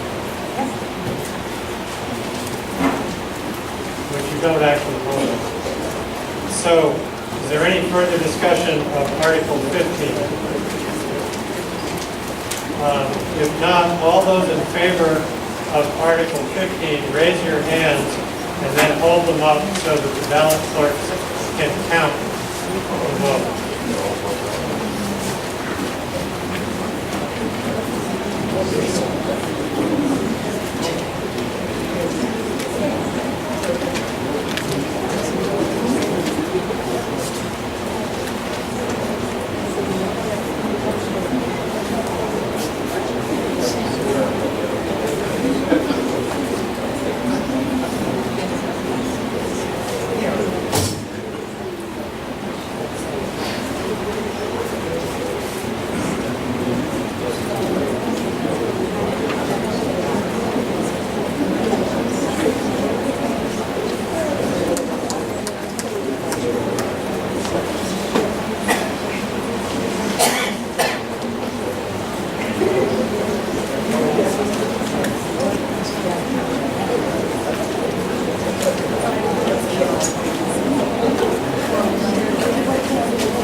Please raise your hand.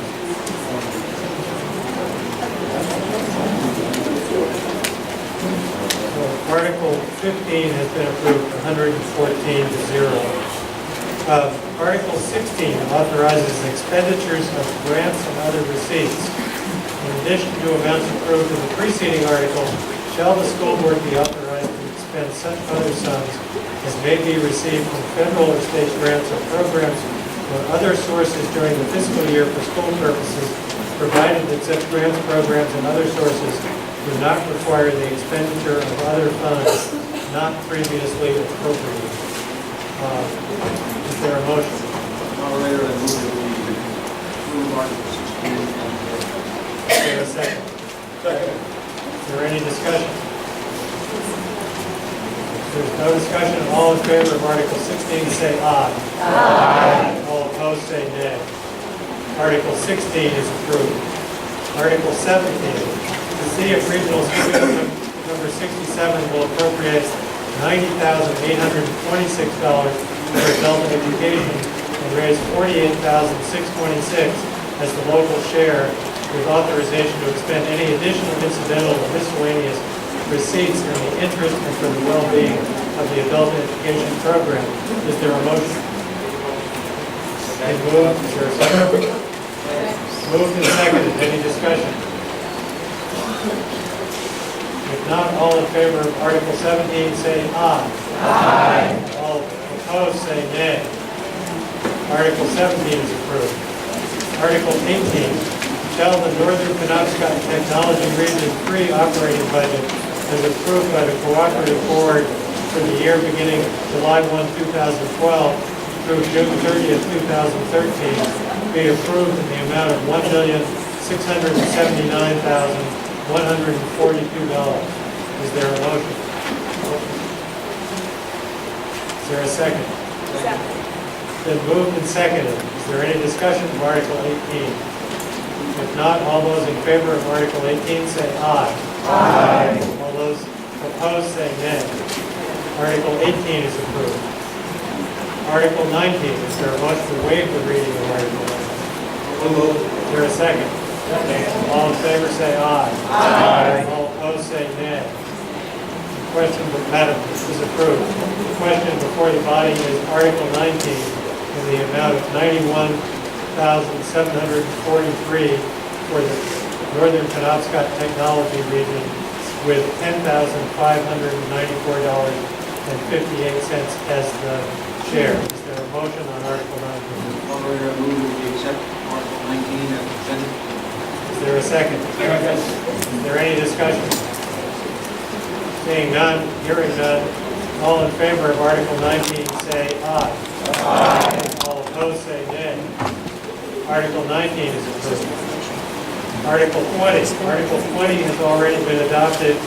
I would ask that the minutes clearly reflect that the reference to the $520,500 that was reduced to $382,950 was unexpended balances at the end of the 2011-2012 fiscal year. But that already has been approved. Article 21, shall the school board be authorized to transfer up to $40,000 to the fuel cost stabilization fund from year-end available balances. Is there a motion? Is there a second? Is there any discussion? Hearing none, all in favor of Article 21, say aye. Aye. All opposed, say nay. Is there a motion? Article 21 is approved. Is there a motion to adjourn? Motion to adjourn. Motion fails for lack of a second. Is there a second? All in favor say aye. Aye. Opposed say nay. Meeting